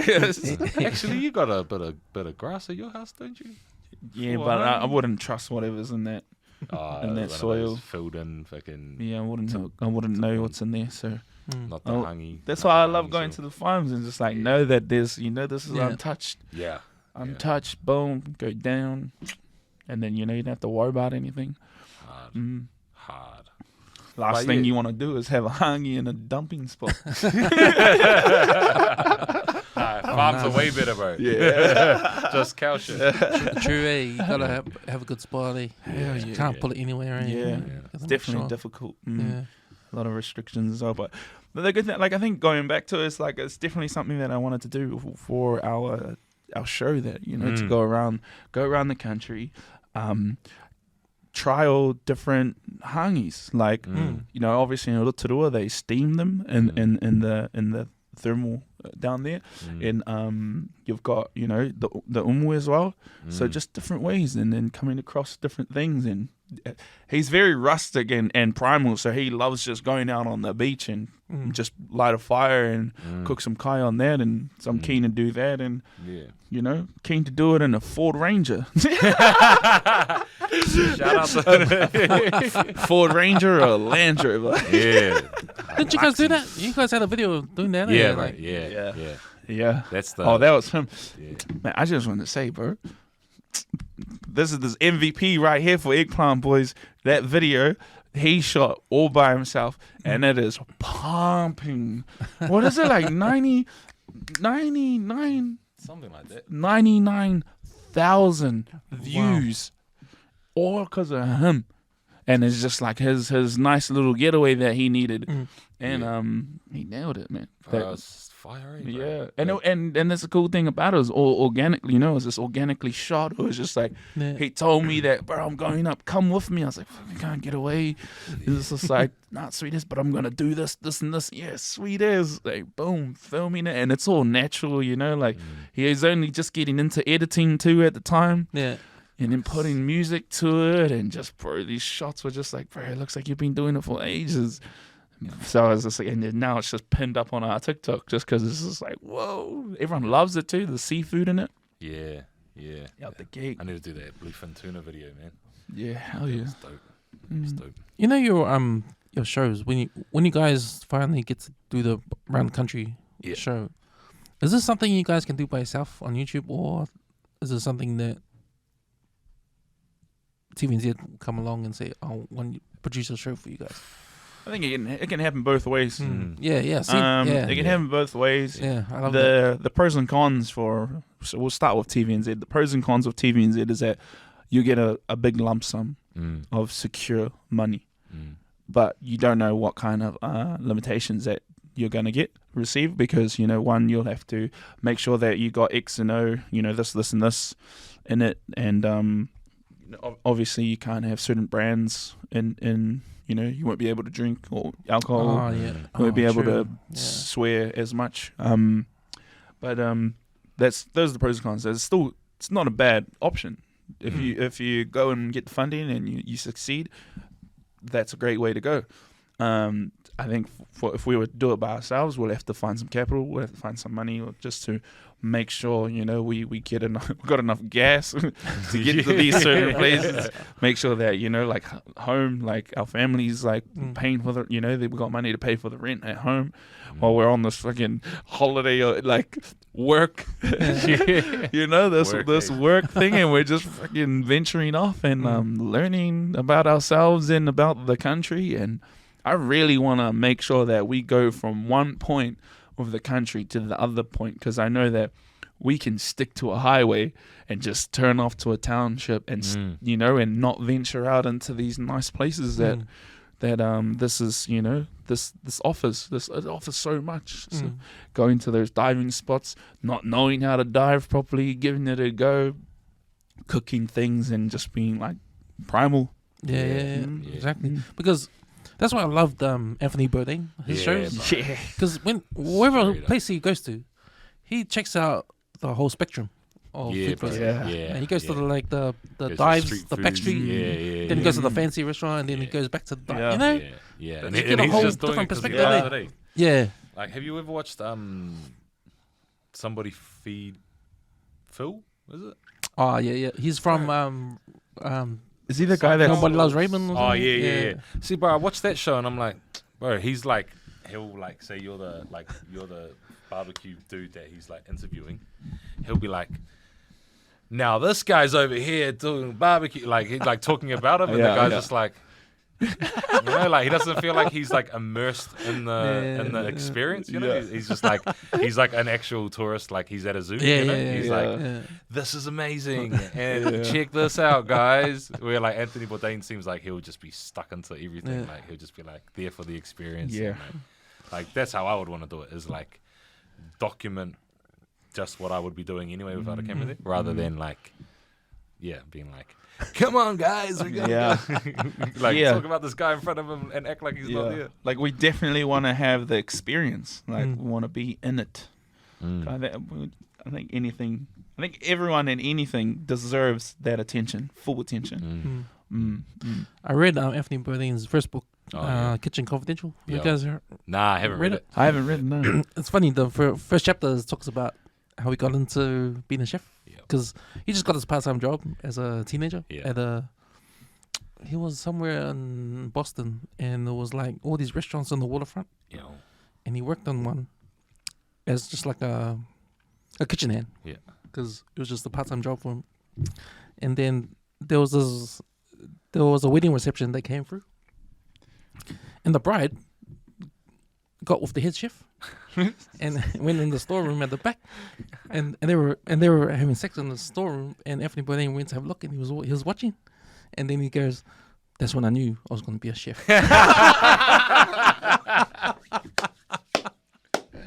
I was just fucking up reading it. Shit, this guy. Can turn a lady who just got, wedded up.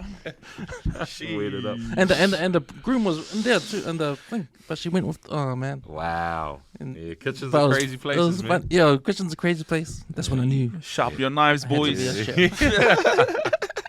So that's how he started, and now he's like went around the world doing all this. Yeah. Because this show is awesome, man. Love the show. Awesome, man. R.I.P. man. Yeah, but that guy. Yeah, that's buzzy, eh? it's a buzzy lifestyle, eh? Like that, like hospo chef Oh life. yeah, because I got a friend who's a chef, and he works down in Queenstown now. Oh, He yo. works down there, but he worked in Sydney too, and he just tells stories of how out of it is in Sydney working there hospo. Because when you're a chef, you're sort of like you work nights, Yeah. sleep all day, Yeah. come work nights, and there's a lot of chefs, a lot of people in hospo that have to stay up, Yeah. Yeah. so they take drugs. And Yeah. Yeah. it's like a real drug scene. It's man. a fucking cycle, bro. yeah, Yeah. yeah. It's very demanding, eh? And it's like those some are, of those roles. Yeah, like Mm. those are the only friends you have because Yeah. you're working like all of the social Mm. hours that other people are social, so you miss Yeah. all your like friends' birthdays and stuff. So your Yeah. only friends are hospo staff, and then after work you're like, oh yeah, Yeah. Yeah, exactly. And that was the first time when you telling me about that kind of lifestyle, I've kind of, first time I was exposed, I knew about that kind of lifestyle, working as a chef in Yeah. town. And it's probably not the best place Yeah. for a guy with a family, yeah, hard. But I remember when I was going out, back in the days. This was when town was open 24/7. Yeah. Like bars Yo. can close, Bro, back bars can That's crazy. close yeah. whenever. There used to be places like bars used to shut about 3 a.m. and then just open for hospitality stuff. yeah. And Yeah, lock-ins. is that what they called? Yeah, lock-ins. So I had a friend who was a bartender in town, and I'll just after we'll go out, we'll meet him after work, and then we'll go to these hospital bars because he's the only one allowed to go in. Yeah. Because everybody's there, and they'll just stay there, just lock the door, and you can stay and Yeah. just drink at the bar. Yeah, bro. Yeah. Fuck, that's buzzy, eh? There's a lot's changed, man, from the city. Mm. You wouldn't see that happening. How you guys finding the food scene in Auckland? Like, what is your interpretation of that, and what you guys are doing compared to what you guys do and what you guys see around Auckland? I think, like, for me, like, I'll answer for myself because I'm not sure what the bro thinks, but I think because I'm so keen and interested in other people and what they do, I'm just like excited to see them. It's just like me going and watching other DJs because they're mean. It's going to watch other cooks and like seeing, oh yeah, that's cool, and then kind of trying to imagine how they put it all together and why they would go with this, or why this ingredient, why that recipe, see everything. It's interesting, like when they drop merch, if they drop merch, like the way they design their menus, like it's really interesting for me. That's how I look at it. So I'm always excited. Like I try my best to let them know that that's pretty cool to see them do their thing. But I don't think I've talked to too many. It's just whenever I cross paths with them or I've eaten the kai, I'm always saying like, yo, that was delicious. Like, like I liked how you did this, and this. Just because I know how it feels when people say that to me, is just like, oh shit, that's cool that you caught that flavor. So it's just like, even if it's simple, it's just like, that was delicious, bro. Thanks for the kai. Like that was mean. Yeah, I think it's cool. Like what I noticed is like I don't know if it's a rise of this, but just the owner operator thing. Like people doing it, like starting restaurants and operating it themselves because they love it. Like because it's based on what they love to do. So like Baby G's and Lucky G's. Like those boys starting up burger joints because they love they love it and wanna share that with the world, which rather than like a restaurant that's being created by a organization, or like a group, like and they've employed the best chef, like it's like an investor group have bought a building and then they spend $500,000 million on the refit and get all the best ovens, and then they employ the best staff and they get the best chefs and then they create mean food like that. Mean also, but like what's been cool is like watching the flip side of that, of like young people that just love what they do and are really awesome at what they do, and just creating something based on that, you know, and like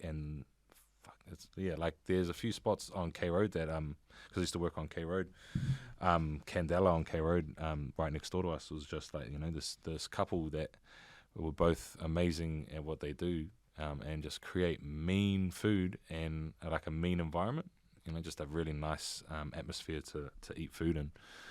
And like you can just tell, you know, like you can tell the difference of people doing it because they love it, or people doing it because they, you know, like, I don't know, some people don't even have a reason, you know. It's just like, oh, that's something that will pay the bills, or that's a niche, you know, will fill the niche in the market without having like the love for it. So yeah, what I've noticed is just there's a lot of cool places that are doing it because they love it, you know, like Celeste, Bar Celeste, Peachy on K Road, like they're all like these quite small places run by young people that are just pushing forward because they love what they do and creating really amazing food. And other than that, I don't really know.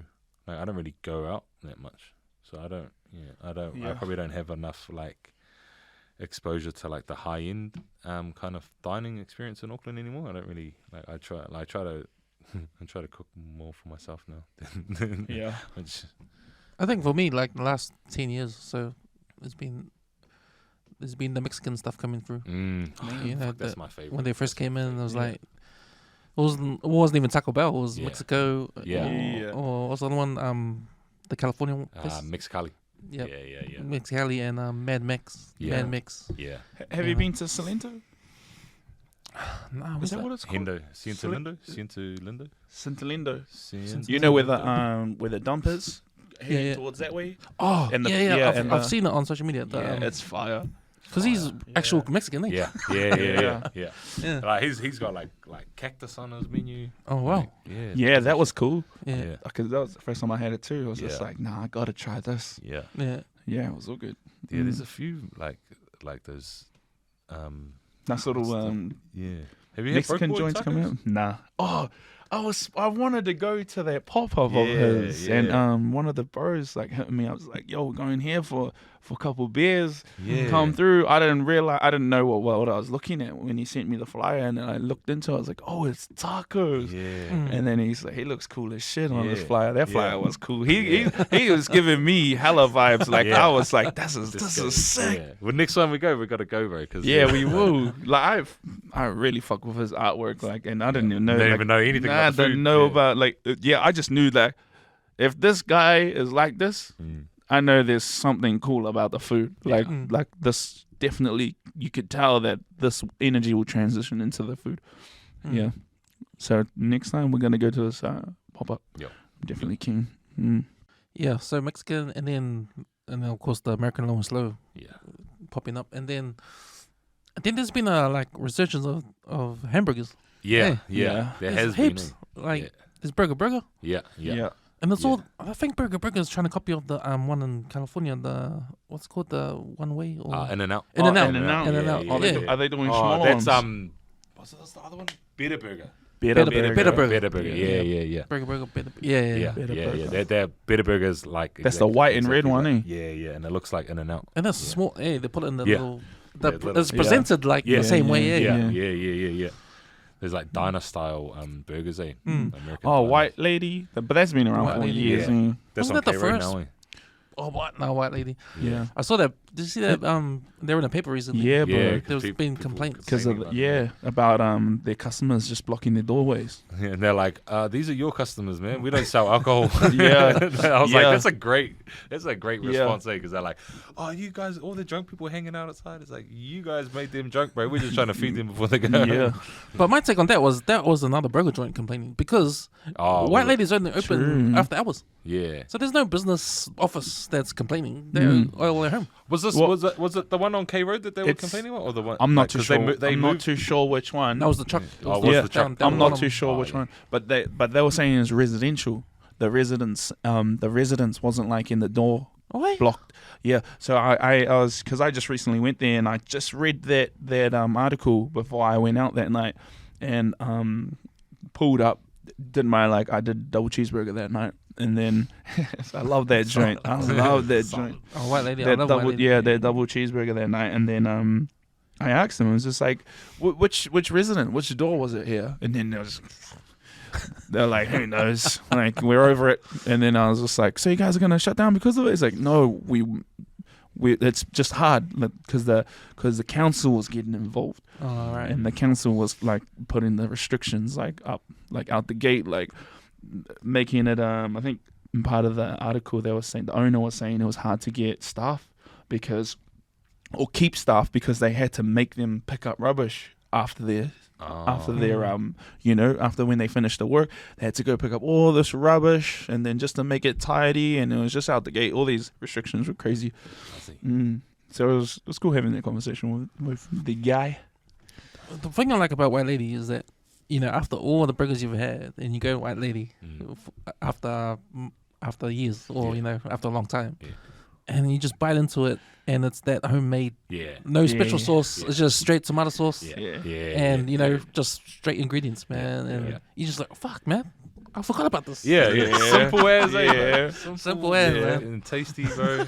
Yeah, bro, because they got a shop now on K Road. Yeah, Right, like, because they open up And, right down next to where I was St. working. Kevin's Arcade. Yeah, eh? bro. Yeah. Oh, is that by Lord of the Fries? Yeah, right Yeah, opposite, like on the opposite corner. Yeah. It's funny because Lord of Fries got the tables. Yeah. But everyone, but they ain't got no tables. So Yeah, everyone sits on the Lord of Fries. Makes all of the fries look busy as But I know you guys are all of the fries.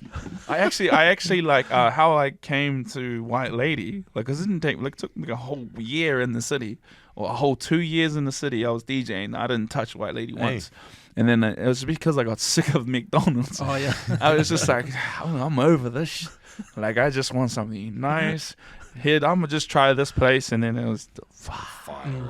I'm just like, I'm going. Like, now it's just like, if I'm down those ways. Or we used to go to the little pizza joint, and the pasta joint around the side by the new Little Easy spot. Oh, yeah. That was cool. Oh, Wood something? No, never mind. I don't know. But that, yeah. I appreciate it sells pizza because that's different. Yeah. But That's I know, fine. I love for me, Saturday. pizza's like boring. The Domino's and Pizza Hut. Oh man, It's definitely like a meh. nothing. Bro, like, no taste, no nothing. I feel like it's like halfway through the first slice, and you're like, Yeah. but I know what this is. Like, you know what you're Yeah. gonna taste. You're like eating that fucking same like barbecue sauce Yeah. shit. And you're like, Yeah, exactly. You gotta go to those Italian wood fire places. Yeah, bro. Those are the ones with Those are pizza. Hell yeah. fiery. And bro, I do like Sal's though.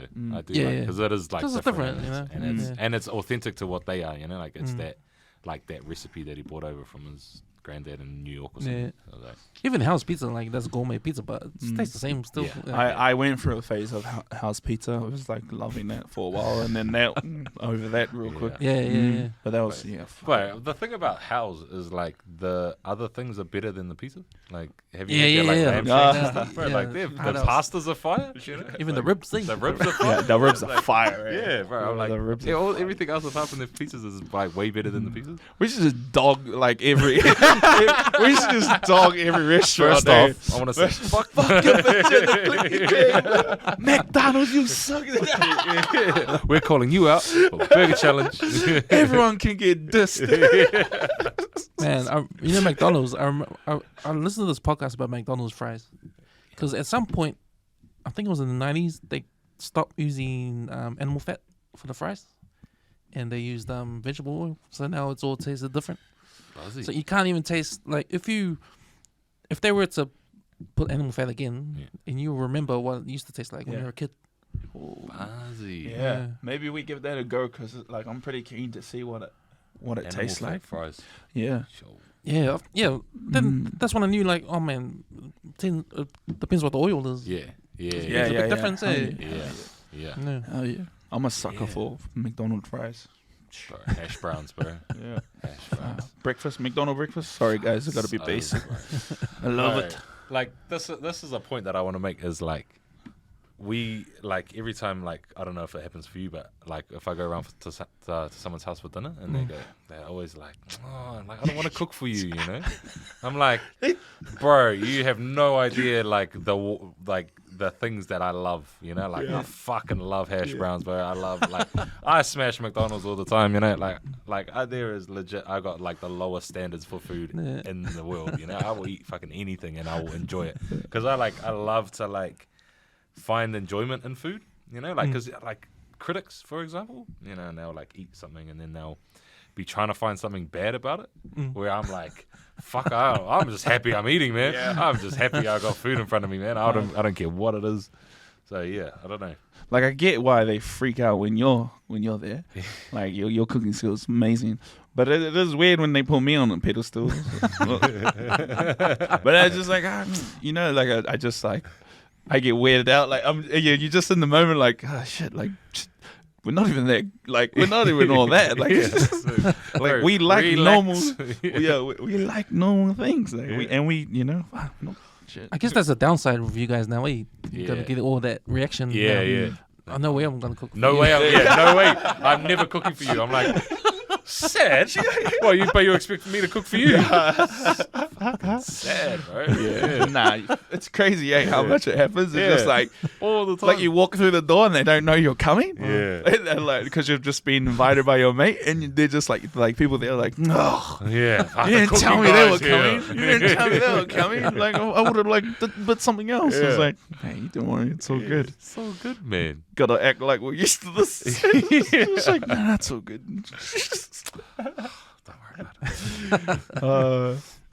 Man, we had this podcast with the chef I had on, the one the Cirque du Soleil, and man, we're trying to solve the problem of how do we get more variety of foods here. I think what you guys doing is a step in that direction.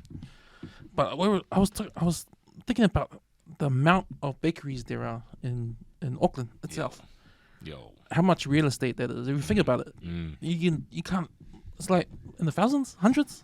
Yeah, it is. And then what are they all selling? Pies and cakes and all that. Same things everywhere. You're talking about hundreds of real estate selling the same thing. Yeah.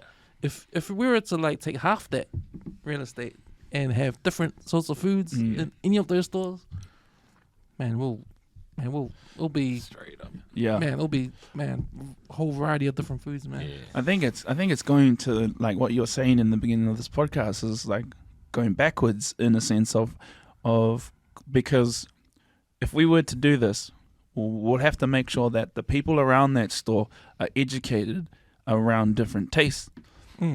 Because if we were to put stores out there and find out these people aren't that, you know, like they don't have that a wide variety of tastes or flavors, and they won't understand what's being served. So it'll have to go to, this is just, you know, something that's, I'm thinking that it's just making sure that you pump out enough content or make it aware, you know, build awareness around different types of food. And it's happening. Like on TikTok, there's so many cooks out there that's blowing up. It's great to see different ethnicities, you know, so it's happening now. But I think more of these people that are on social media, once they move to the TV, I think it would help, because a lot of New Zealand just watch this. The slower people are just the ones that watch TV. I know what you mean though, because like say if you had a bakery on a corner, and then you went in and like changed what that bakery sells, and then that community, like someone's gonna show up in the morning and be like, "Yo, where's my steak and cheese pie?" You know? Yes. Like, I'm not happy about this. You took away my shit. So like. But then it's not like there's no other steak and cheese pies around. You can still go. Yeah, there's a bakery on the other side of the road that does exactly the same thing. Yeah. Because I like the same way that you were thinking about that. I've always wanted to take over a bakery and like so something else. Yeah, do something like different. Yeah. Like because they got facilities to make so much food, but they all like you say, they all just make the same shit. It's because the surge of burger joints out there is because of the fact that there's so many McDonald's and Burger Kings that you want to make your own burger. Yeah. Because everyone's thinking about burgers. Yeah. Yeah. Yeah. It's a product. It's a result of that. Yeah. Because man, there's McDonald's everywhere. Like Everywhere. Fucking everywhere. it's like Yeah. a service station. Yeah. Petrol station. Yeah. There's a McDonald's. Well, like, what do you reckon? Is there a way? Because, like, what it is, like, pies and burgers are the same in terms of, like, it's easy, like, quick, like something that you can grab, you can hold in your hand, and you can eat it. Like, how do you transform that concept into a different kind of food, Like, because it's going to have to be in a format that people will understand. That are like familiar with it. like a pie or a burger or a pizza, all of those things that are like easy for the person to understand, and it's easy for them to eat as well.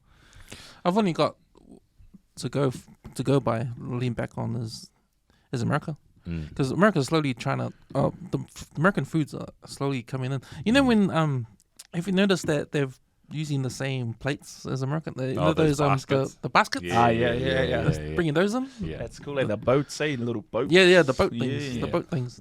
Yeah. Stuff like that. Like if you think about American food, fast foods, it's like unhealthy. Yeah. But it's massive. Yeah. Yeah. Yeah. You got the hero sandwiches, a thing. Yeah. Right? It's not here. Yeah. A roll, like even a roll. Yeah. A roll is like the same as a burger, but it's long. It's Yeah. long. Yeah. And it's got the same things as a burger. You can put other stuff in. Yeah. I remember when I was going to Denny's, I always ordered the satay roll. Yo. Yum. That's yum. I remember. But things like that. Yeah. It's a version of these kind of different Yeah. things, alternative. Yeah. The satay, like some bakeries, like not all bakeries have them, but the bakeries that do have satay rolls, bro, they're always fire, right? They're mean. Yeah. Always fire, man. Yeah. The Vietnamese joints do fire, like banh mi rolls. One thing Gorgeous. we're doing in our pop-ups is it's kind of like a burger, I guess, but it's like corned beef, cabbage, and fry bread. So it's kind of like a taniwha burger, I guess, is the closest thing you could call it. But that for us, I guess it's like the closest thing on that level, because it's using like New Zealand food, like it's using food from like our history, but it's dressing it up in a different way and like kind of fancifying it a little bit. Because otherwise, like this is what I think is such an interesting conversation, is like creating cuisines, or like creating a cuisine, but like for New Zealand that is like something identifiable that we all love, and that we all like it's accessible to everyone. Because I gave the example of American foods coming in, but we don't have to. Well, that's what I think is like, because how you're saying like we're always slow, Yeah. It's like we won't be slow if we don't follow them, like we'll be first if we go the other way, like if we figure out like what it is that we're Yeah. doing here, eh? yeah. When you mentioned that, I was just like, thanks to this podcast show, we've got our new synopsis for our next TV show, Yeah. and that's finding what New Zealand's national graphic. Straight up. What is it? What's the word for it? Hey, mate, you What didn't our help me recipe? with my word problems I was having I mean, earlier. so- that's it. That's it. What we're talking about. Finding Like, what our we- recipe is. Finding Yeah, what finding our our cuisine. Yeah. You're right. Because we probably don't. And if it ends up being the hangi, then so be it. Then it means. I mean, there should be. Yeah. Hell yeah. It It should be. Hell yeah. And the question is, why isn't anyone doing it? Yeah. And why are we always looking overseas and Yeah. bringing that stuff here? Yeah, exactly. Like, Yeah. what? Like, does that get us anywhere? I don't think so. Like, obviously, the one thing that gets us is like we all watch American TV, so we all see that shit. So we're always like, yeah, I want to try that. But like, that's other people bringing their cuisine here, other people bringing their influence, other businesses bringing their business here, and then taking their money away from us. Like Yeah. where we got the brightest, smartest individuals in New Zealand, like in the world here in New Zealand. Like we've got every possible thing that we could possibly need to create things like that for ourselves, but we're getting showed the way right now. Like they're showing us the way where fuck, we can figure it out on our own, you know. Like we can, hangi. We can. And there's people doing it already that I'd love to go and pick their brain, you know, on not even pick their brain, but just like listen to their story, listen to their, you know, how it all came about for them, and it's definitely probably going to be a handed down recipe, or you know, or it's probably just something that they did for in their you know, for family functions and stuff. And so I'm keen to check out all of that and the history around the, you know, our culture and the other cultures that are here that call home, because I think that's the biggest thing. Like, that's the coolest thing about when we started. I was just like, and we thought about the idea about traveling, is that the coolest thing that we have that no other country has, or there are a couple countries out there, is that the richness of cultures and different ethnicities that we have here that bring their own dishes and recipes and you know, and it's just in our backyard. Like, you know, you go to certain places, you go to maybe Otahu, you know, you got Vietnamese here, you got Chinese here, you've got, you know, European here, you've got, there's just so many, and just the one city. So like, and even your bros, you know, you go out to town or you have a drink, right? You got 10 people here. There's bound to be 4 cultures amongst your little group, you know, and then you can just learn by just asking the bro, you know. If you get an Indian man's like, yo, what's a recipe that that's been, you know, that you always get cooked or you always eat? What's something, you know, ask the other bro. Filipino, crazy food, by the way. Yeah, they got amazing food. Fire food. Yeah, and then you just like that pork adobo. They have pork adobo. Yeah. Nah. That's like the only thing I know from like that is when I see it at the night market, it's like, oh, yo, king. What is it? It's I don't know how to pronounce it. It's like a casserole. Yeah, pork. casserole, but it's like that night market flavoursome. Yeah, Very flavoursome. Yeah. that spot's fire. Yeah. So just I think that's super cool how many different ethnicities we have in our backyard, and going back to, you know, collaborating with everybody and just empathizing and talking, and, you know, what do you do, bro? I hope that's conversations. I hope that's what happens to people when they follow you guys, and over a period of time, you know, because I know it will take time, you know, for people to change their minds about certain things. Like, you know, for a long time we've had Chinese food, Indian food, hangi's sort of only comes and goes. Pacific Island food only gets made at home or you know, certain places, but it's not mainstream like Chinese and Indian food is. Once that gets going, hopefully, and then the next step on that will be the fusion side of it. Yeah. You know, when the fusion happens, you know, what happens then? We don't know. Yeah. Maybe it'll happen next generation. I don't know, but that's the next step. Yeah. But see, Chinese India won't know until we do it. You know. Yeah.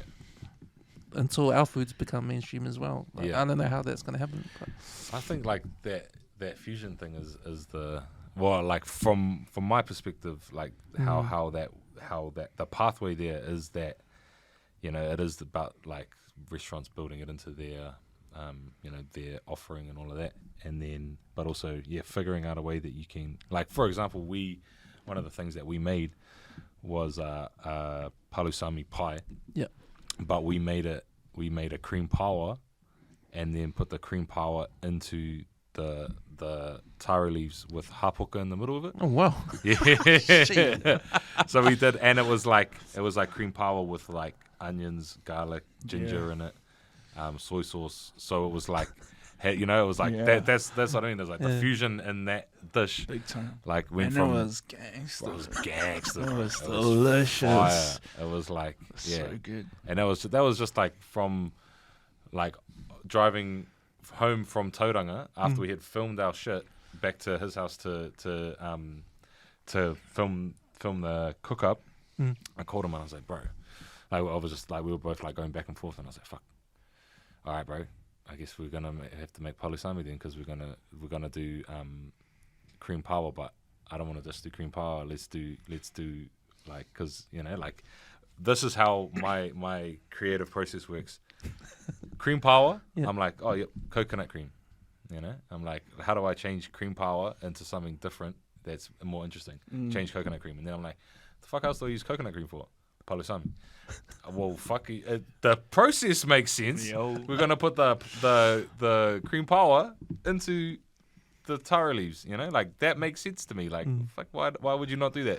And then from that, it's like, and then why we're gonna put it into a pie, just to fuck. We were, where the Bombays is, eh? Yeah. When you're coming from Coromandel, it's that big motorway. Like when it started, we were there.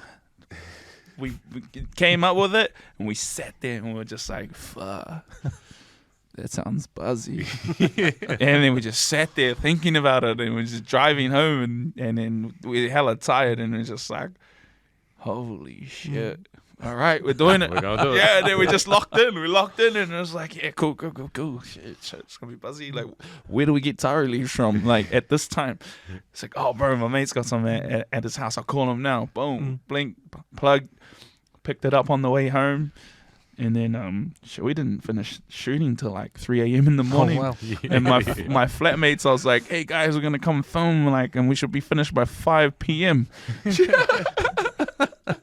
We were done at 3 a.m. doing fucking loud ass interviews. Yeah. And I was just like, oh, well, I was just like, fuck them, because we were on.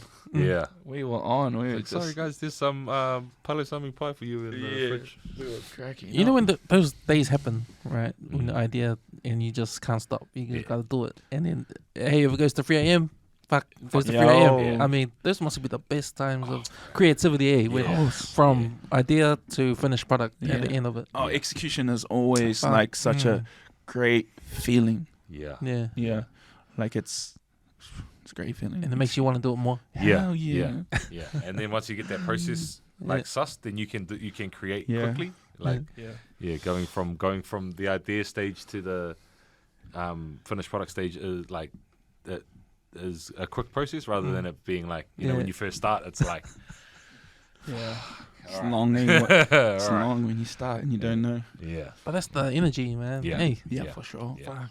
For sure. I just want that. I want that adrenaline. Yeah, right. Because when you feel it, Yeah. fuck yeah.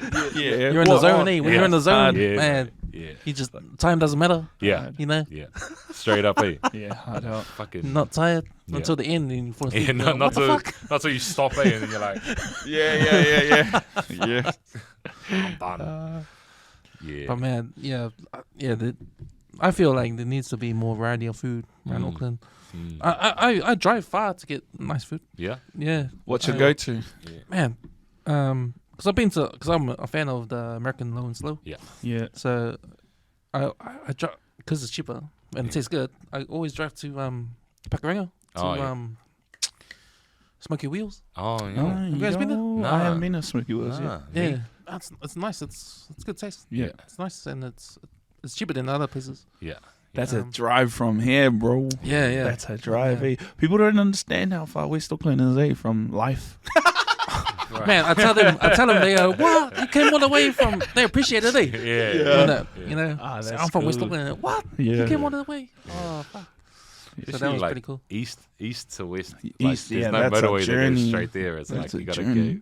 get on the motorway, then get off. Yeah. Yeah, right. I found a new burger joint on Richmond Road, in Westland. It's called Burger Geek. Oh, yeah. that sounds. I've heard of it, but I haven't had it. I haven't tried it yet. When you talked about sometimes the sides are better than the Yeah. man, the sides of the fucking chicken nibbles with the Hey. bourbon sauce. Oh, yo.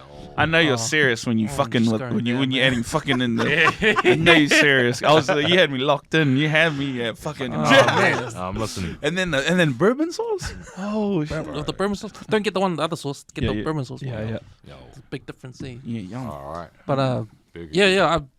There's nothing out west though for me. Like that tastes nice. Maybe Lucky G's in Yeah. Castleton, but Yeah. you know. West, one of my West joints. I think I can't think of one right now. That We hit that Lincoln. Mexican spot.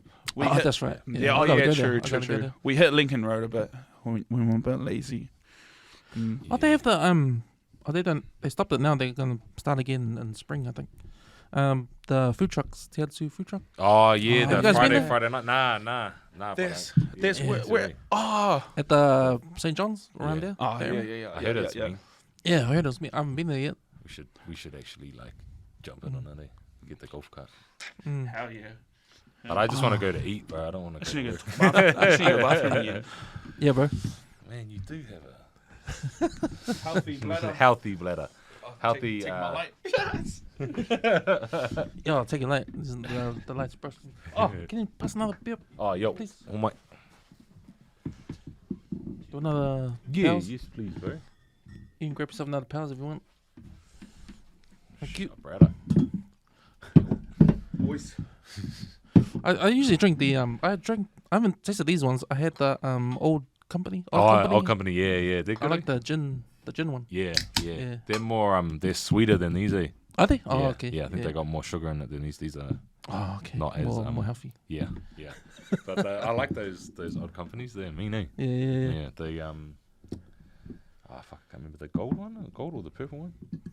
So I had a stint of gin and tonic, trying to get into the healthy Yeah. buzz, you know. Yeah. Try to slow down on beers, but Yeah. I just love beers, man. Did it make you cry? The gin, you know, they say that gin gets you in your feels, eh? Yeah. No, not me. Nah. What makes me cry is a Chardonnay. Oh, true. I don't touch that ever again, man. I never touch that ever again. Yeah, nah, I don't drink that shit either. Yeah. Do you drink wine with your food? Do you match wines and foods and stuff like that? Nah, not like. I'm not a big wine drinker, bro. Mm. I don't. Yeah, I don't really like drinking with food. Oh, yeah. Like, I'd rather just drink water and then drink after. Yeah. Because I feel like once I start eating, I don't really like.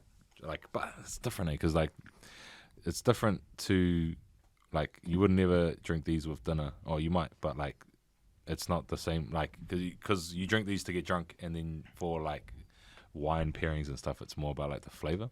Yeah. But I don't know shit about wine, so like, Yeah. I don't know. When I finished uni and started working, my boss at the time he's a wine guy. Oh, I never drank wine before, Yeah.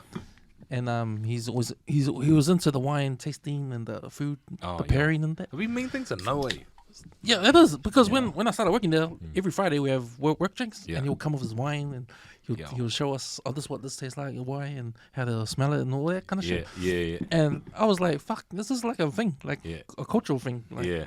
And they got me into it. Yo. And then I watched that movie Sideways. Have you seen Sideways? Yeah, bro. Not yet. With the wine Yeah, tasting. bro. And that's when I'm like, fuck. That's all the stuff my boss was talking about. Like, Yo. you know? I watched that movie when I was Keen to watch it real now, young. just so I can. I watched it when I was real young, and you know, like, it's like not like a movie. It's kind of like a comedy drama, right? Yeah. And like when I was young, I was like, I thought it was something different, and I like watched it, and I was like, this movie's fucking boring. they're just talking about fucking wine. That, like, they don't even fucking do anything. They just, but it's crack up now. It's crack up, man. Like these two guys going on a wine tour around like Cali, California, yeah. But the mate, he's like a wine connoisseur guy. Yeah. But you learn a lot about wine watching that movie, And because when I worked with my boss that time, because I got from him, and I had appreciation for it. Yeah. Like when you eat red meat or meats, you have red wine. If you have fish, you have white wine. That kind of stuff. Yeah. How to drink it and how to pair it. Swirl it. Swirl all that shit. I was like, fuck, this is interesting. So you picked up a lot. I picked up from my boss, and then when I watched that movie, that's when I went into it. Yeah, like, oh, wow, sick. this, you know, just the whole food, the food part of it. Yeah. Especially with red wine. Yeah. And steaks and that. Yeah. Like, it's good, man. It's nice, man. Yeah. I'm keen to educate myself on that, Just feel like it'll add a extra experience, and like especially like certain tastes. I've heard some great things about pairing, you know, the right wines with the right kai. Yeah. Especially because you're like interested in food, Like I think being interested in food and then like looking at it, like, because again, like this, I only look at alcohol as like a vessel to get drunk, you know, like whereas like it's not that relationship with alcohol. That's it's right. Like it's and like that's like that's our binge drinking culture coming through, you know? Yeah. But it's not like, oh yeah, wine with dinner, you know, fucking Yeah. not that, but because then like, because I love using wine in cooking. Mm. Like, Yeah. That's Yeah. mean, you know, like it just gives such a mean flavor. But like I don't have the knowledge of like even like what reds go with what red meat. You know, like there'll be like Shirazes or Merlots or whatever, and then like depending on what you're eating or what cut of meat or something, it's like I don't know. It's red or white. I don't know. It's funny you said drinking goes. You want to get drunk. I had this ex girlfriend that we had my first ever dinner party with her family and friends. Yeah. And that's the first experience I ever had with dinner party because before that I was you drink in the garage with your mates with the music, get drunk and go home. But this is the first time like having a dinner party and with food and wine. And everybody's just chatting away, talking, and I'm feeling uncomfortable because I haven't done this before. I'm sitting there, and everyone's getting drunk, drinking the wine, eating, laughing, talking. And at the end of it, like I was, fuck, is this what these white people do? Like, that's why, I never experienced that before. I'm used to drinking in the garage, getting drunk. But these guys are eating, talking, and the community thing we talked about, that whole eating the food, talking about food, and pairing it and getting drunk. All these bottles of wines. And it's a different. I never experienced that before. And I liked it. It's different. It's different. Different. But I think because people are eating, you don't get too drunk. Nah. I mean, you get tipsy. But you have a good time. absorbing it all up, and you can have a conversation. And I think that's what it's all about. Having the conversation. Not slurring your words and what the fuck. We just got it backwards, bro. Like we do all the drinking first, and then we smash the feet after. You're not supposed to separate them. So that was my. I liked it. I liked that whole thing. Yeah, that was interesting. Yeah, that's cool. That's real cool. Just goes back to like just food being like such a good like vessel for bringing people together. Just.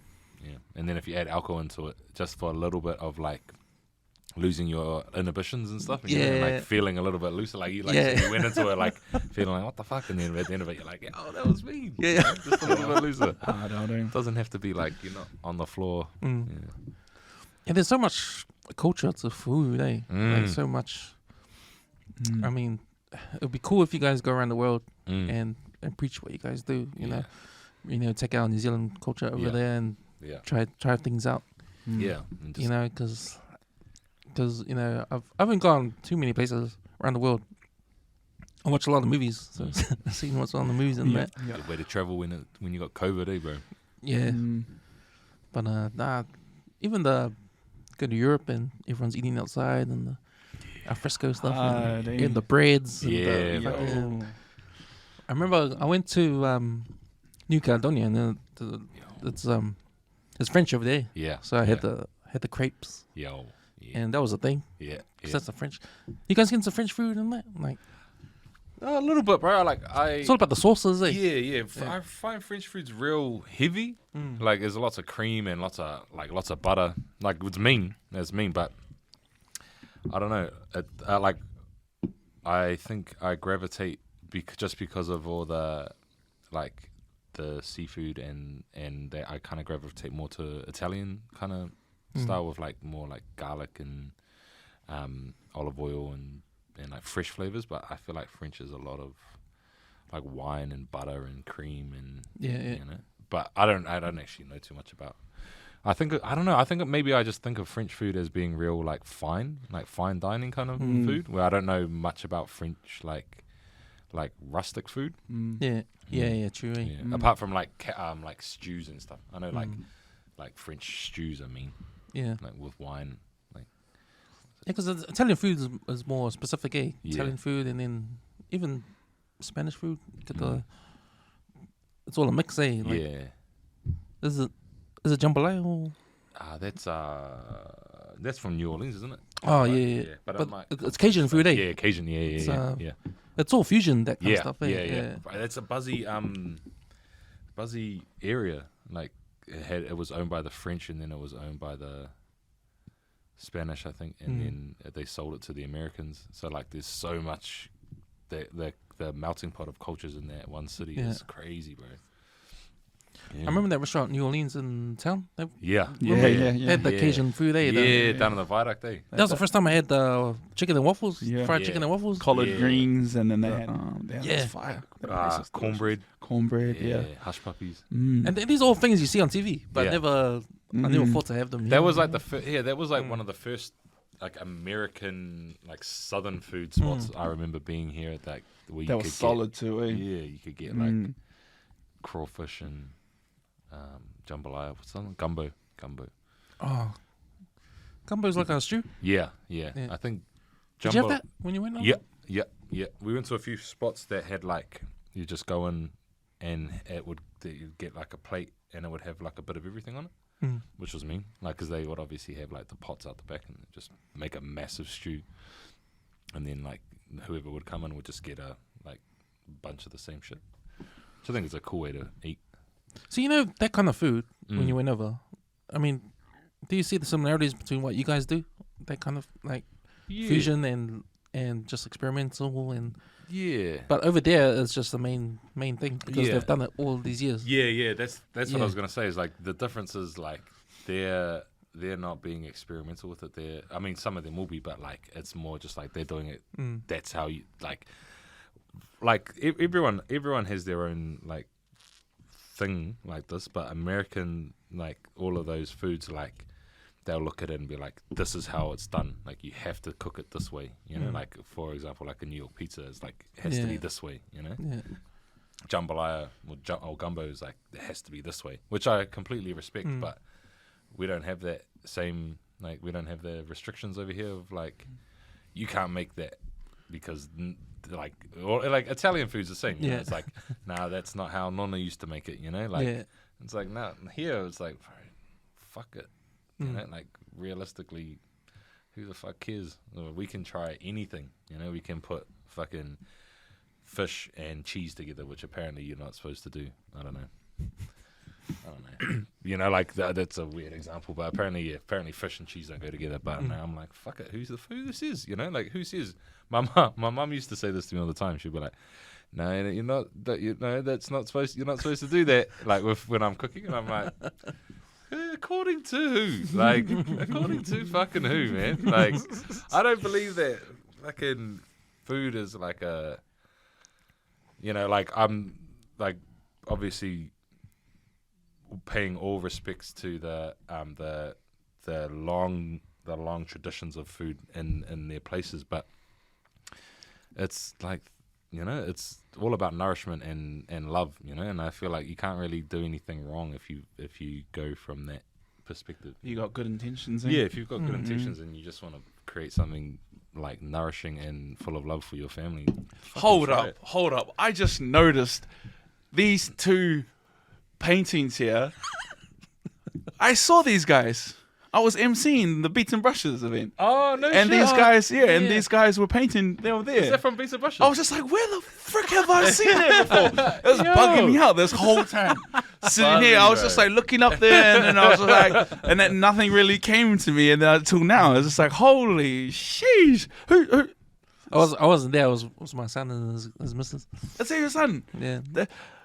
Bruh, that's mind blowing. So that's my family business. This is like one. Oh, really? Yeah. Beats and Brushes, my so what is that? My partner and her cousins. I saw the photos. And I was like, because I didn't know where they went, and I just saw the photos and what was that? Were you guys at school? Like, so it's an event. It's an event where it's an event that my partner and her cousins created. It's called Beats and Brushes, where we wanted to bring, there's sipping paints around, but we wanted to bring some more culture to this event, with like more party music and allow people to drink a bit more than usual and paint. But people just come, you'd think that they're going to get drunk because it's BYO sometimes, but they don't even drink that much because they're so focused on their painting. And not everyone is an artist. They're just here to experience the just the night. And so what do? You come and you come through. You pay your ticket. You and then you paint.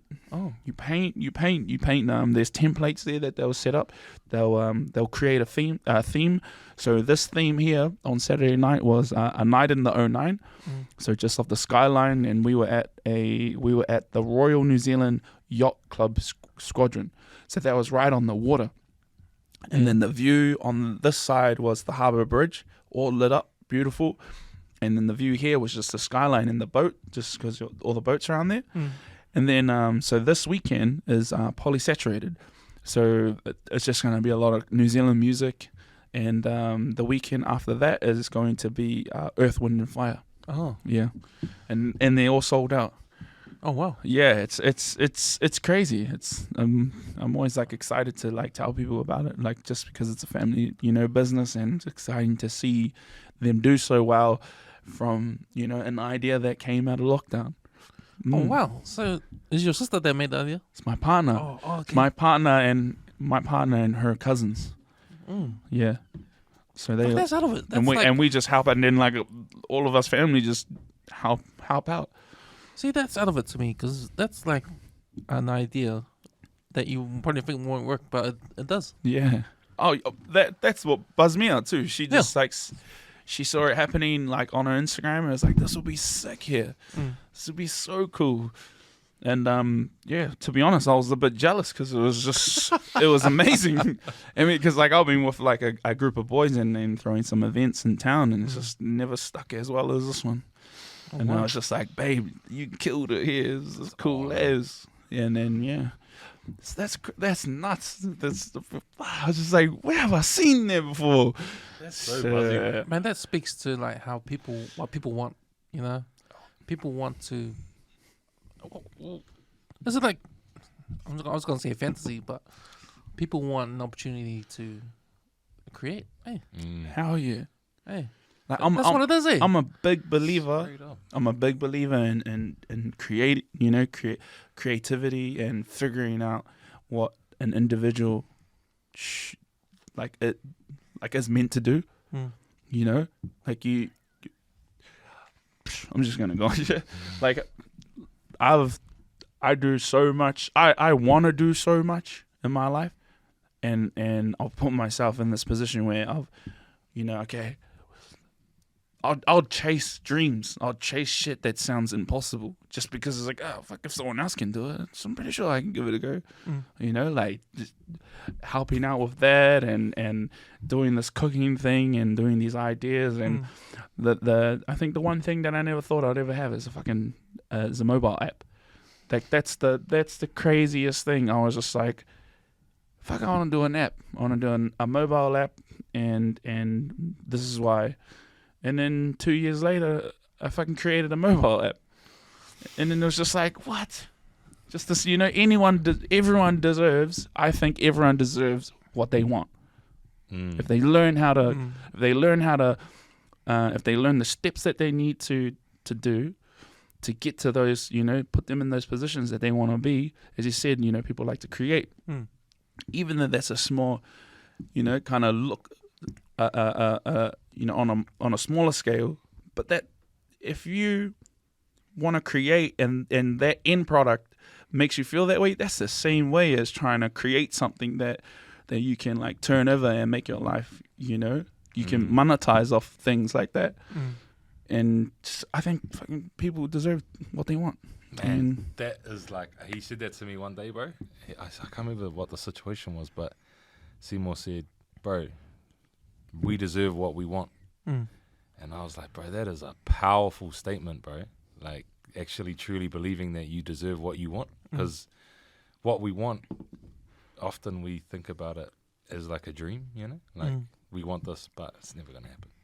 Or I don't deserve it, or you'll break yourself down, or like whatever. But I remember you said that to me, you're like, bro, we deserve what we want. And I was like, fuck yeah, we do deserve what we want. What we want is not outrageous. What we want is to chase our dreams, and we fucking deserve that, Like, that was a powerful thing. Well, even if you shoot, like, this is a cliche, like you hear this. Did you hear this all the time? Did you hear this on the Third Wheel podcast? Go on. I think I got it. Even if you shoot for the stars, and land by the moon, you're still up, You're still up. What did I say before? I said, I think on that podcast, I was like, when you shoot for the clouds. I don't know. You said something like, I messed it up. Shoot for the moon and you land in the clouds or something. I messed it up. That was way better. Yeah, I nailed that one. Nailed it.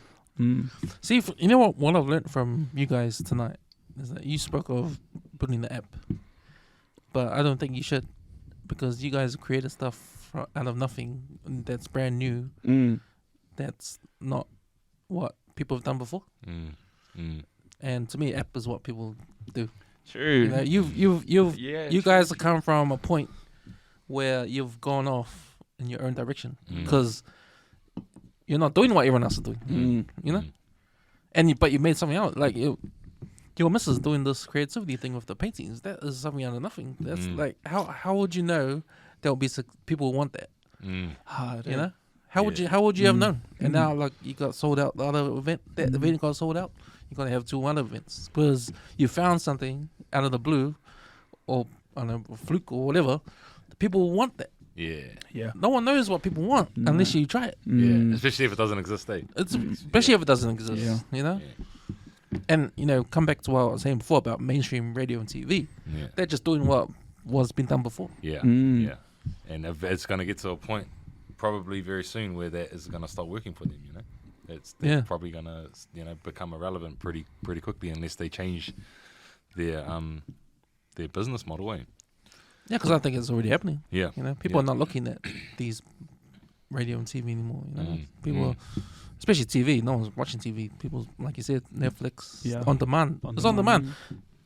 The trend now is convenience. That's what Uber Eats is big enough because no one wants to drive. Too much of my money, bro. Honestly, I need to cut back on Uber Eats because I'm too lazy to drive anywhere. Right, they time it used to see the notifications. Oh, you haven't ordered today. $30. Check out this. Yeah, you check out haven't this ordered discount. today? Yeah, you haven't ordered have today. you seen the ones, bro? Have you seen the ones and you like fill up your cart and then you exit the app and then like 5 minutes later they go, Still want this stuff? Still want this? And then like 10 minutes later they'll be like, get your delivery free from this place. And you're like, bro. And if it's a routine, you'll be like, hey, you haven't ordered your butter chicken today. Because it's like usually you'll get it on every Friday night. It's like, you got me. Twisted, man. It's on its way. Yeah, fine, okay. Algorithms, ain't it? Yeah. Hell yeah. Bro, the funniest Uber Eats ones is like when you're driving home and then you Uber Eats to meet you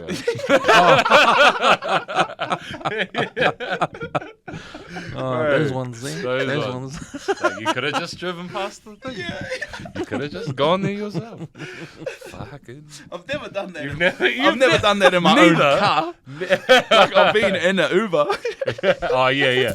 In an Uber, yeah, that's what I meant. You know my worst Uber ever?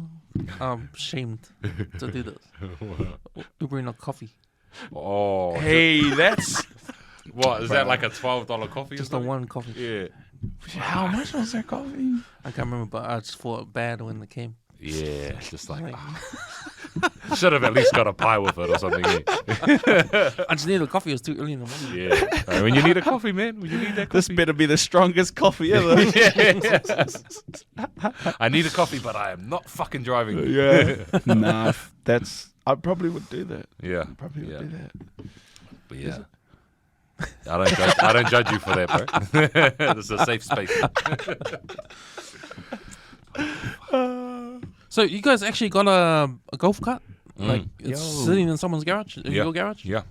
And Yeah. I saw it on Instagram. I was trying to show you the video.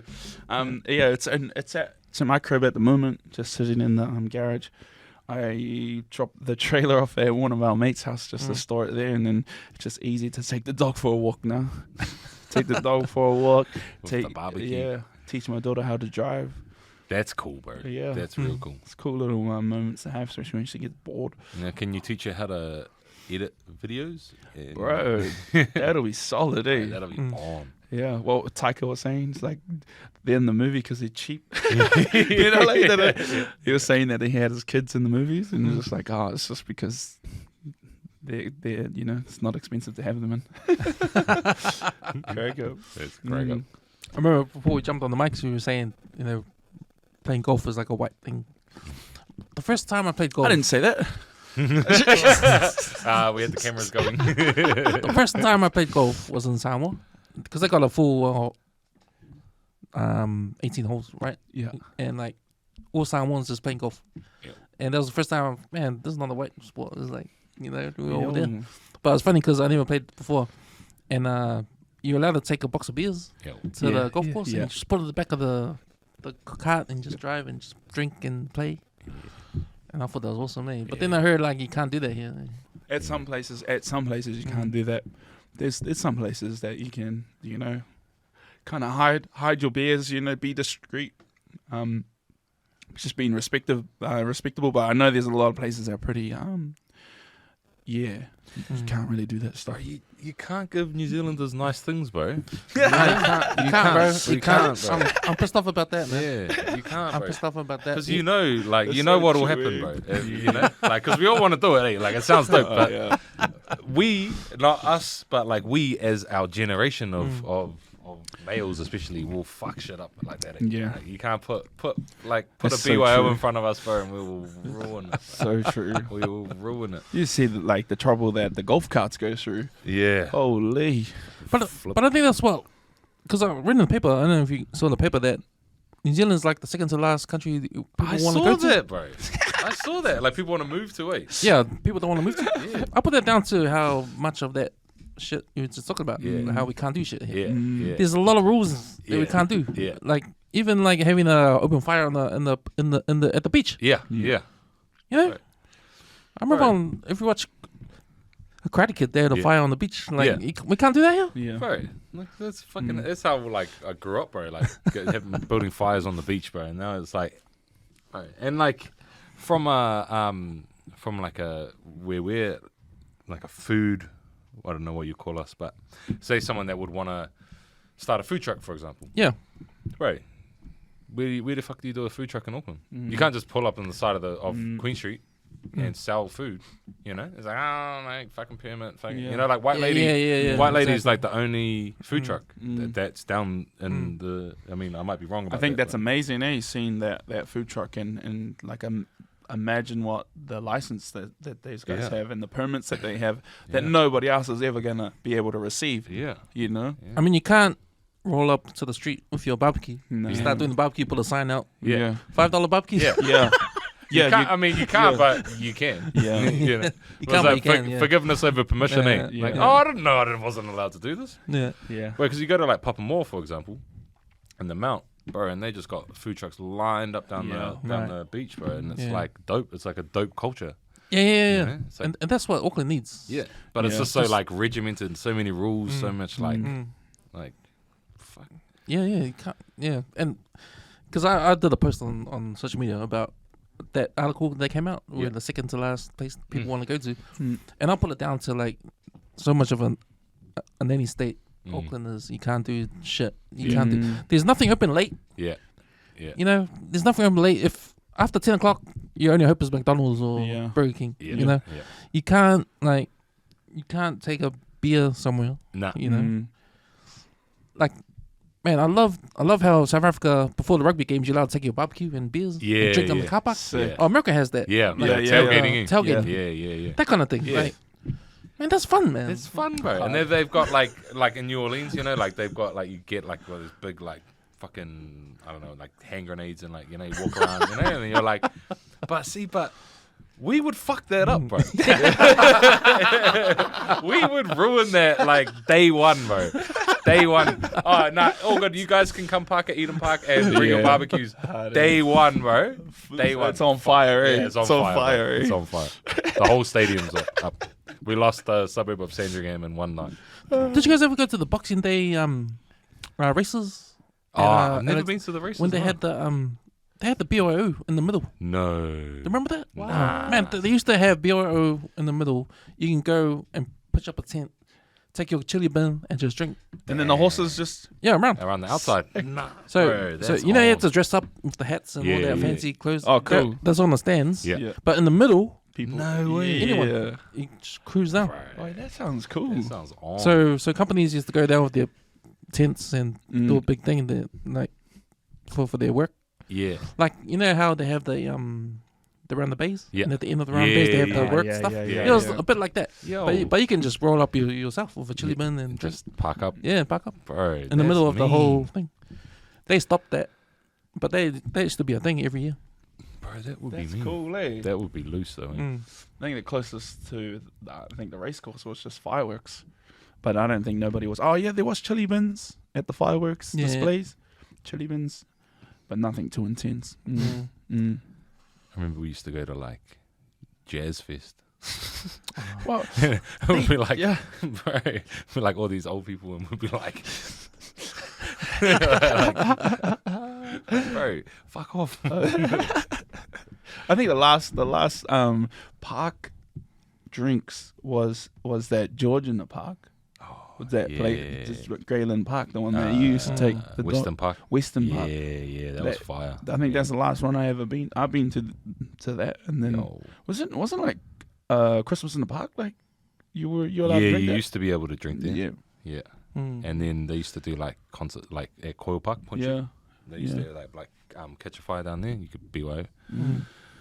Yeah, see, it's things like that, eh? They stop. The rest of the world is like, hey, Yeah. you guys. Yeah. Like, what do you mean you can't do that? Yeah, bro, there's so many rules, bro. So many rules. Go like any other country, they're like basically incentivizing you to do that shit. Eh? Yeah.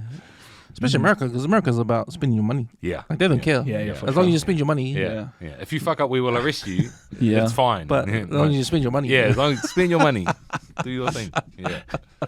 Straight up, hey. Just straight entertainment. They know entertainment. You spend your money on entertainment, they'll do it. Yeah.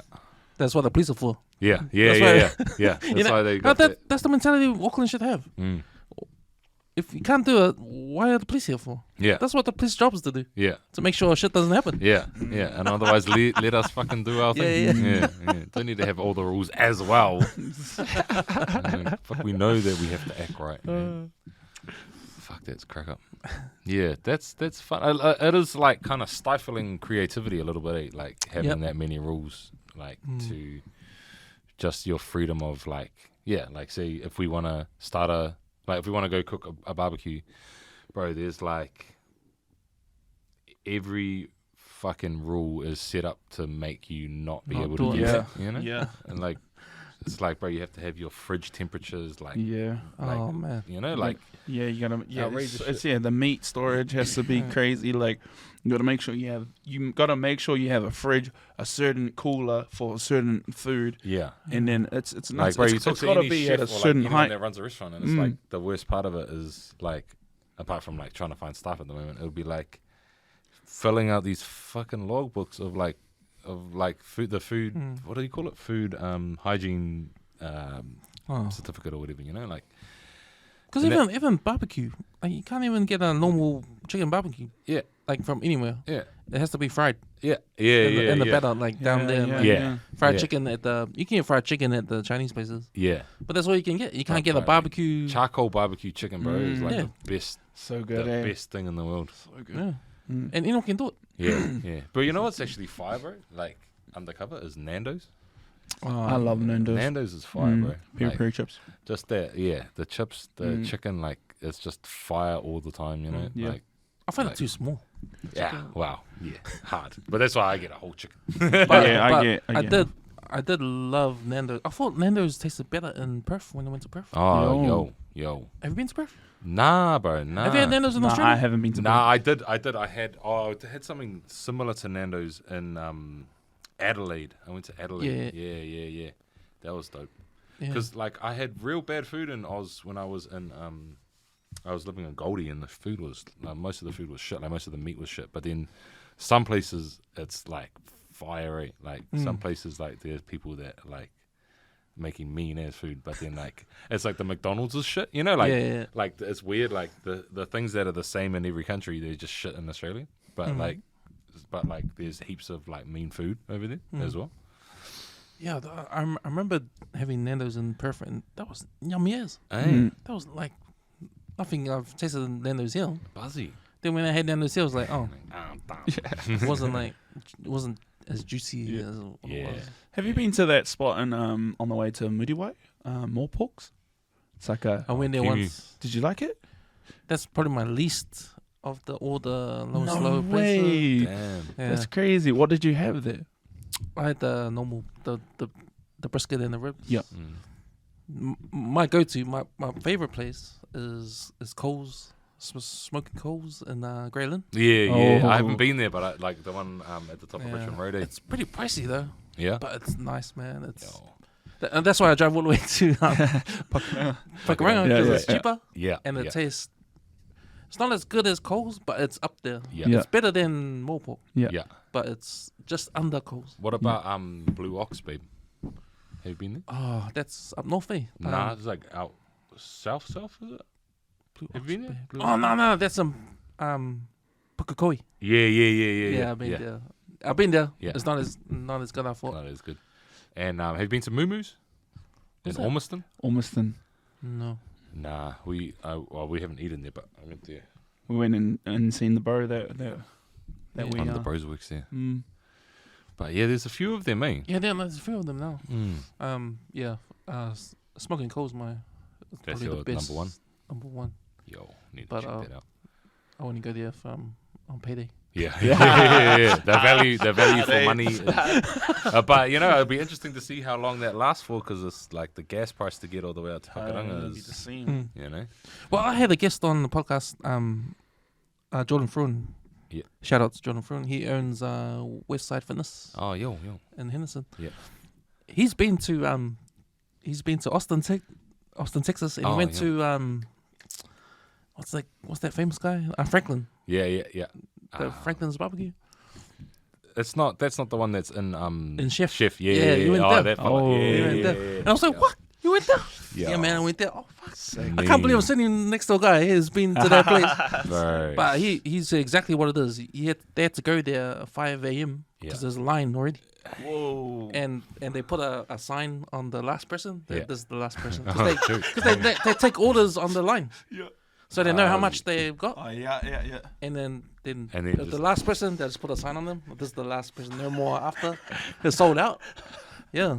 That's so like old school. Yeah, Like, yeah. it's still not just like put a sign that's there, just saying like no more people. Yeah, like a sign Like, on the road. Yeah, like I wonder how old that tradition Yeah. is. Like just putting the sign on the last person. But he said the experience was so cool because they went in line. And sun isn't come up yet, Yeah. you know? And, they're looking after you. They're giving Yeah. them drinks. Man. And, Yo. sorry, we're opening soon. And, Wow. Yeah, they're taking care of the people That's in line. epic. Yeah. People with their chairs, Yeah. That's dope. put their chairs out and sit down and wait in line. See, bro, like imagine that, but it's like hangi, you know? Like, it's Yeah. like- Oh, I think that will happen, man. yeah. Yeah. And then it, Because people love it. People will do anything. you yeah, know? yeah, And that's the kind of thing. People will see, I believe if places serve nice food, people will come, man, no matter where they live. yeah, They'll, that place, that Franklin's place, people come all over the country, yeah, you know, yeah, to go there, just just to to go experience that whole, Bro, why like, is this guy the best? Yeah. Why is this nice? bro, you hear him talk about it, bro? He's just like, he's like a nerd about it. Yeah. He's like that in the movie, and he like just cuts off that slab, and then they start eating it. I'm like, bro, you can like, taste that shit. Bro, I want to rewatch that now. fuck, have to, bro. Making me hungry. What do we got here, brother? Yo, We've got from Henderson Valley. yo. Hell yeah. We've got the place called, what's it called? Bella's. Bella's Pizza. Bella's. Bella's Pizza. Oh, Go hard, boys. sorry, man. Just ASM. What is it? ASM. ASMR. What does that stand for? No idea, sorry. Oh. I just hear all the mouths. Like, you're right, bro. That's what I always think when I see that. I was like, bro, I'm sure people hate that. That's what I know. People don't like that, but that's why I was confused why this Yeah. thing is popular. It's almost like how kids watch YouTube Unwrapping. YouTube videos of games Yeah. that they're not even playing.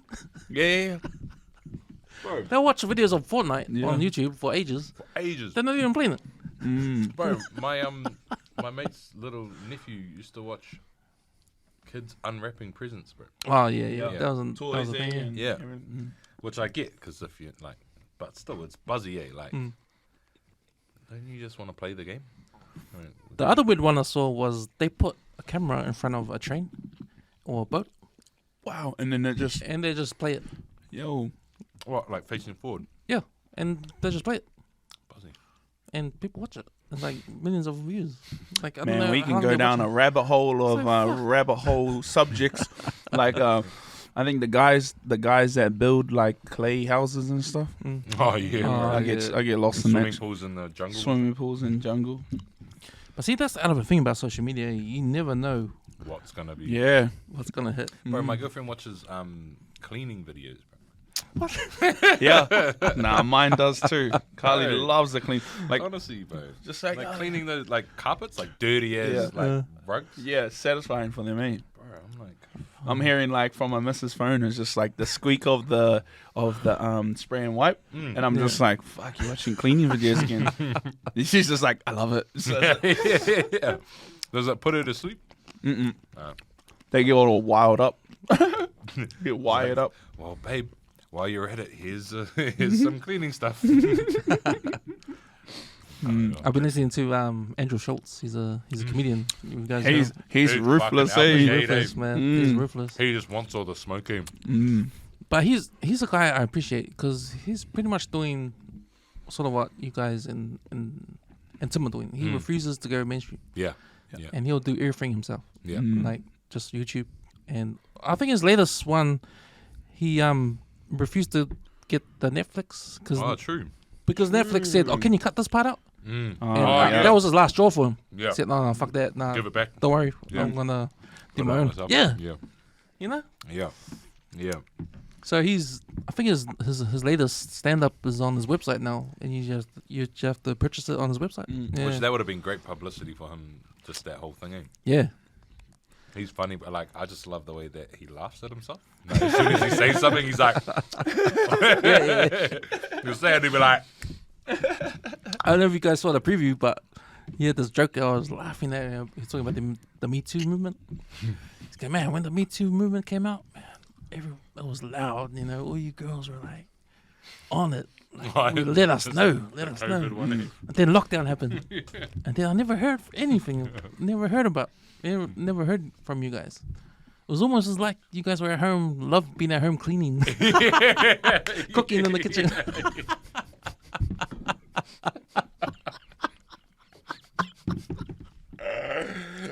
Oh, shit. This guy. He's fucking. Bro, I'm getting smacked if I say that. He goes in there. No, but He goes on. he's the man. Mm. I listened to his podcast with Charlemagne the God, Yep. The Brilliant Idiots. It's a good Oh, podcast. yeah. Oh, do they have one together? Yeah, Oh, yeah. Oh, The Brilliant Idiots. that'd be cool. Fuck, that'd be good energy together. Eh? But he's got his own. Hey, Mm. the Flagrant 2. I haven't seen it. Andrew Schultz. He's got his own podcast, Flagrant 2. Mm. Some out of his shit comes on there. Bro. And, you know, I appreciate all that shit on podcasts because you can say whatever you want. Mm. And you'll never, the content on podcasts, if you do it what it's supposed to be, if you do it what it's supposed to be for, it's because you can't hear it anywhere else. Whatever you say, no matter how controversial it is, it doesn't matter. Yeah. Because it can't be heard anywhere else. Mm-hmm. Because radio won't let you say that. Yeah. Yeah. TV won't let you say that. So you might as well just say it on the podcast. Yeah. Because it's free. Yeah. Yeah. And when I believe like when people don't use it like that, it's like they're not using it what it's for. They're misusing it. Yeah, they're Yeah. misusing it. Yeah. Mm. You might as well be on TV or radio. Yeah. Yeah. Yeah. That's why I don't like all these radio stations that say they got podcasts, but all it is just the Just the radio. radio recording. Just cut out all the music and just have the talking Yeah. and call it a podcast. It's the same. Like, you don't have the same freedom, eh? Like, Yeah. There's no freedom. You can't say you're being told what to say. Not. Mm. I wonder how much freedom they do actually get. Like On the radio? Yeah. I think they're allowed to say shit. That's about it. Yeah. that's about it. Fuck, That sounded like a lot of freedom. I would fail straight away. But no, even the swearing stuff, like it's not like you gotta swear just to make a point, Yeah. but it's part of our language. Yeah. Yeah. Definitely. It's part of How our we language. So emphasize things. yeah, Yeah. like I remember, I had you know Chongni? Yo. He came on the podcast Yo. because their album is coming out. I think they're recording a new album. No shit. Cool. Yo. Foundation, his reggae band now, and they've been doing the rounds right now on my FM and all that. Cool. That's mean. But he's been here on this one, and man, we were all drunk. Let loose. He was letting loose, man, and I was like, can't do that Nah. on radio. Yeah. Yeah. But this is the real. This is the real. Yeah. Hell yeah. Bro. That's how we've always like thought about like what will happen if and when we do get funding, you know? And like what we'll have to edit out or what we won't be able to say. And whether that's worth it or not. You know, whether that's like us being our true authentic self if we're just doing it to get that bag, you know? Should we talk about the first episode that we made? Which one? The Muruwai one. Yeah, we took mushrooms. Oh yeah. We took mushrooms for our, because I was like, I caught up with a mate, and then he was like, oh, we do mushroom retreats here. I was like, fuck. Can I bring the cameras? And it was like, yeah, fuck yeah. Because we hadn't seen each other in ages, like, due to COVID. And then, like, it kind of freed up. And then we were, like, sitting on these, like, on our series, TV series, for, I don't watch, just a YouTube series. And we was just like, fuck. We had this idea to have a first episode, just a normal, just normal cooking, like what it is. And then it was just like, fuck. Rang Charlie, I was like, gee, are you keen to do mushrooms for our first episode? And he was just like, just started cracking up. And he was just like, bro, this has probably been the best fucking phone call I've ever had with you. And I was like, what? Are you serious? It's like, yeah, fuck, I'm keen. And then so we just like, I linked it up. And then we just, we fucking took this like juice, this lemonade. Yeah. That was mix of mushrooms in it. It was my first time, his first time. And and then the buzziest thing about it, Fuck, it was buzzy, bro. it's like not even taking the mushrooms was the biggest experience that day. It was the fact that he had no idea, Charlie had no idea about this, didn't know where the place was. I link it up.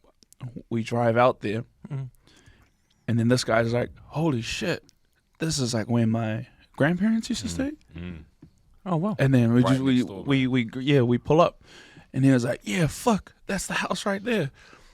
And I was just like, whoa, and I got this like real fucking buzzy wave of like just tingles. We went down to the house, down the left. It was my mate. It was like, he has no idea who it is. And then we went in, took the stuff, and then we ventured off, and they sent us out into the bush by ourselves. And then we were walking around, and then he was just like, we walked back through, and then he was like, fuck, I know why I like cooking outside. Because of this place, this bush. And then I'll let him finish the story, because it was me. He's going to share the story, like what it means to him, that place, that exact space that we knew nothing about. We didn't know that he had a connection there. And then it was buzzy, bro. Like, so like they gave us the mushies and then sent us off into the bush. And bro, I was like when we first got there, I made the connection. I was like, bro, Buzzy, that's where my grandparents used to stay. And then when we were going through the bush, I was like, bro, this is the exact bush that I used to go walk around with my granddad when I was younger. And he would like take me out into the bush. We'd just go exploring around, and then he'd be like, sweet, now Charlie, you find our way home. Like you suss it out, like you figure out what way we came and find our way home. So like that would be always the thing we do, and I would always be able to find my way home through the bush. Yeah. And then then we went off and we fucking and doing mushies in the bush, and it was like this buzzy. It was like the experience itself was buzzy as because everything's fucking moving. Yeah. And then like the dirt is like breathing. Yeah, bro. Everything's breathing, bro. Yeah, everything's just but moving like this. you're like real in tune with the environment. And like we had just got out of lockdown, And so all three of us were like feeling real like stagnant and like we needed to like get rid of that energy, you know, that lockdown energy. And then we were out in the bush, and then on the way back we were walking and we went past this like this little lake that I remember when I was a little kid, and I just like stopped and like stared at it, and I was like, man, like this lake, I used to not be able to find it sometimes when I was out in the bush, and like because I didn't know where it was, and it's just like completely covered in green moss, and I just stood there and I was like, bro, like this is like what this area of bush, it's not very like, it's pretty big, like, but it's not very like, you'd never go there if you weren't like, if you didn't come from the houses. And I was like, bro, this area is the reason why I like being outside, like why I love like connecting to nature, is like for this exact bush here. Yeah. And then we were like trying to find our way back, and we were lost, bro. We were lost and we were tripping out. And we were like, fuck. And I was like, bro, I know how to get home, bro. Just follow me. You know, like we were like going through this bush, and I was like, this bush right here, I know this tree, bro. Like I know that, like I know, like I know it's this way. Like we're fucking going through, like I had obviously been there before, but like maybe like 25 years ago or something. Fuck, it was buzzy. Yeah. So it was like a real full circle thing, and us just seeing him do all of this, and him connecting back to all of these thoughts, and the whole reason why he's like pretty much the eggplant, you know, like the version you guys see. Yeah. And we got to experience that like right in front of us. Like this is like, do you ever remember what inspired you to do, you know, the stuff that you're doing now from being a kid? That was crazy scene right here. Like, oh shit, this is what made him want to do all of this in this position. And we so knew there was like kind of like a big gap when you were a kid to that point. Yeah. But that point reminded you back then the why you're doing it. Yeah, the why. Oh, yeah, fuck. yeah, bro. That's out of it, man. Like I hadn't been back to that place for like Oh fuck! And then no, that was the spot. because you went to the same spot, Yeah. that took you where you are now. Like, yeah, Fuck. bro. And I had no idea. He never told me anything about this place, like his nana's place, or anything about the bush. That bush, and that bush was the bush that was right out the back of my mate's house that was doing these mushroom retreats. So when you got there, it was like random. Yeah, Random it's manners. completely random. Like he had no idea that, Fuck. bro. And then when That's he a was sign, man. bro. It was like this weird moment of like, bro, we're on the right track. You know, like someone's telling us that we're on the right track, bro. Like I had mad like connection. Like I felt mad connection to my mum when I was out there as well. Yeah. Like I don't know, probably was the mushies, but but you know, like I think that that's what mushrooms do, is like they get you kind of in tune to the things about the world that we can't see. You know, like you know that we can't understand. But what I've heard, that it unlocks your mind to new things. Yeah. Like if you're a creative, Yeah. it will unlock certain parts of your creativity that you'll never know unless you've done it. Yeah. I think that's why I in my brain I was like, this might be good for us, you know, like let's go out here with the intent to find a recipe, but in actual, you know, like we needed this, needed this, and then it was so fucking buzzy when it was, you know, a lot of it was coming around, you know, built around this guy on that whole day. Yeah, that was buzzy years. That's because I heard a lot of stories about that kind of thing. Yeah. How it unlocks. Yeah. And you just wonder why it's illegal. Yeah. You know? Yeah. I mean, it'll turn people into great, amazing human beings. Straight up. Yeah. I definitely have a theory on why they would hold it from people. Well, bro, you know what mushrooms do, bro? Like in wild, you know, like say there's a forest, right? Oh yeah, this is cool, Les. Yeah, bro. There's a forest, right? And there's like mushrooms everywhere, right? Mushrooms will be like, say if it rains in this part of the forest, but it actually like never rains in this part of the forest. Mushrooms take the water that way. So like they keep the whole Yeah. forest working. They're like Yeah. a communication. Yeah. Oh, There's oh, like yeah. there's like It's sick. like webs underneath the ground. Yeah. It's just like all interconnected like fungus Yeah. spores and stuff.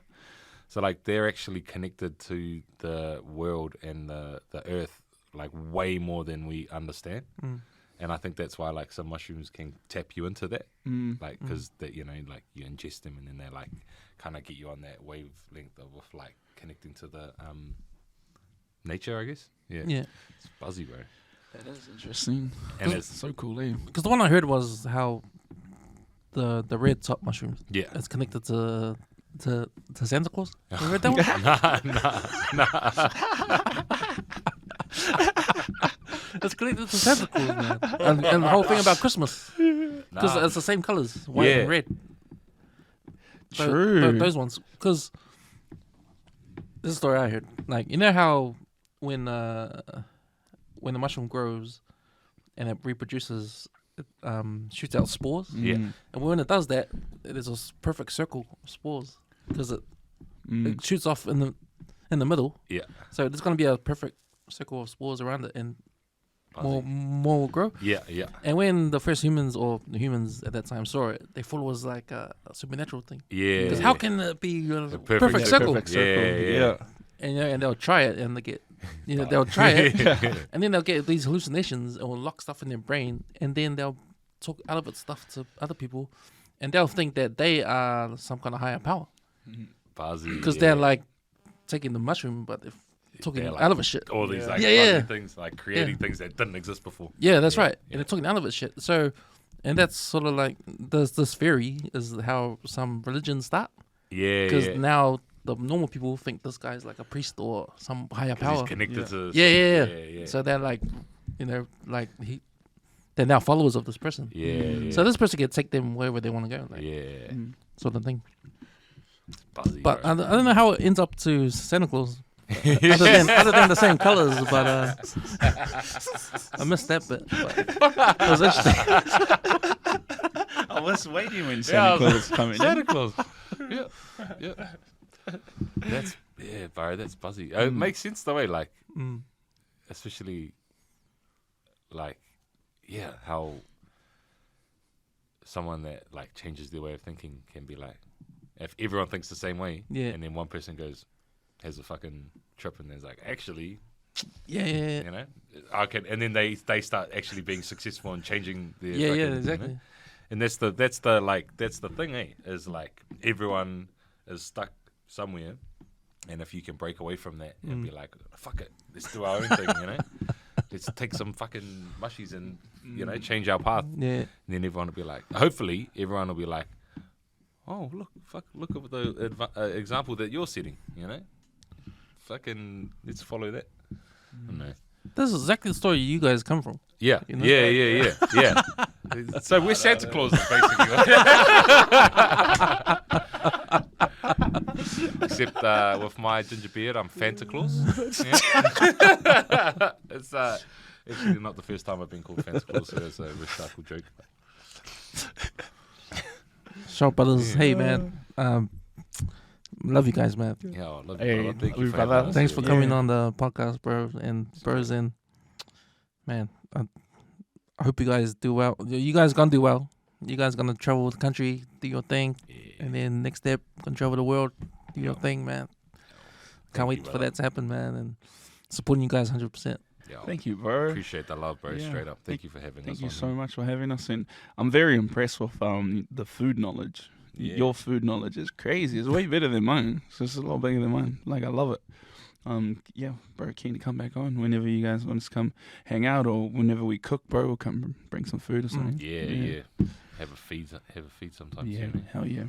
Yeah, I love food, eh? I love food. Yeah, man. I love food. I'm not probably not a good cook, but I love food.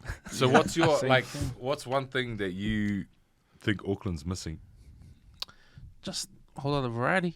And Yeah. I think too many bakeries, too many of the same foods. Yeah. Too many of the same tastes. You know, I can't understand how Tim does the the bakery run. Yeah. Where they all taste the same. I don't know the differences between any of these bakeries. Man, I was hollering at my I was like, bro, it's my freaking bakery, bro, Sturgis Road, and he was like, pfft. Like it's like jelly. I was like, what's jelly? Like, nah. He's a connoisseur, that Yeah, man. I was just like, Connoisseur, bro. all right, all right. But I probably don't wish the bakeries to go because then there'll be no more bakery runs. So Need to we'll keep we'll them keep alive, that going. We'll keep that going. Yeah. But I think like just the variety, a lot of variety of foods. Like I don't want to eat the same thing all the time. Yeah. And, yeah, man. I love what you guys are doing, trying to show everyone that there is variety. Yeah. You know, and we got the ingredients. Just got to play with it. Yeah. New tastes. We got it already. Yeah. It's just under our noses. Straight up, bro. You know, we need voices like you guys to show people that. Yo. So I appreciate you guys. Appreciate you guys' content. I appreciate you, bro. Thank you, for brother. giving us a voice, Straight bro. up. Straight up. Sweet brothers. Mean. Oh man. All right. Thank you.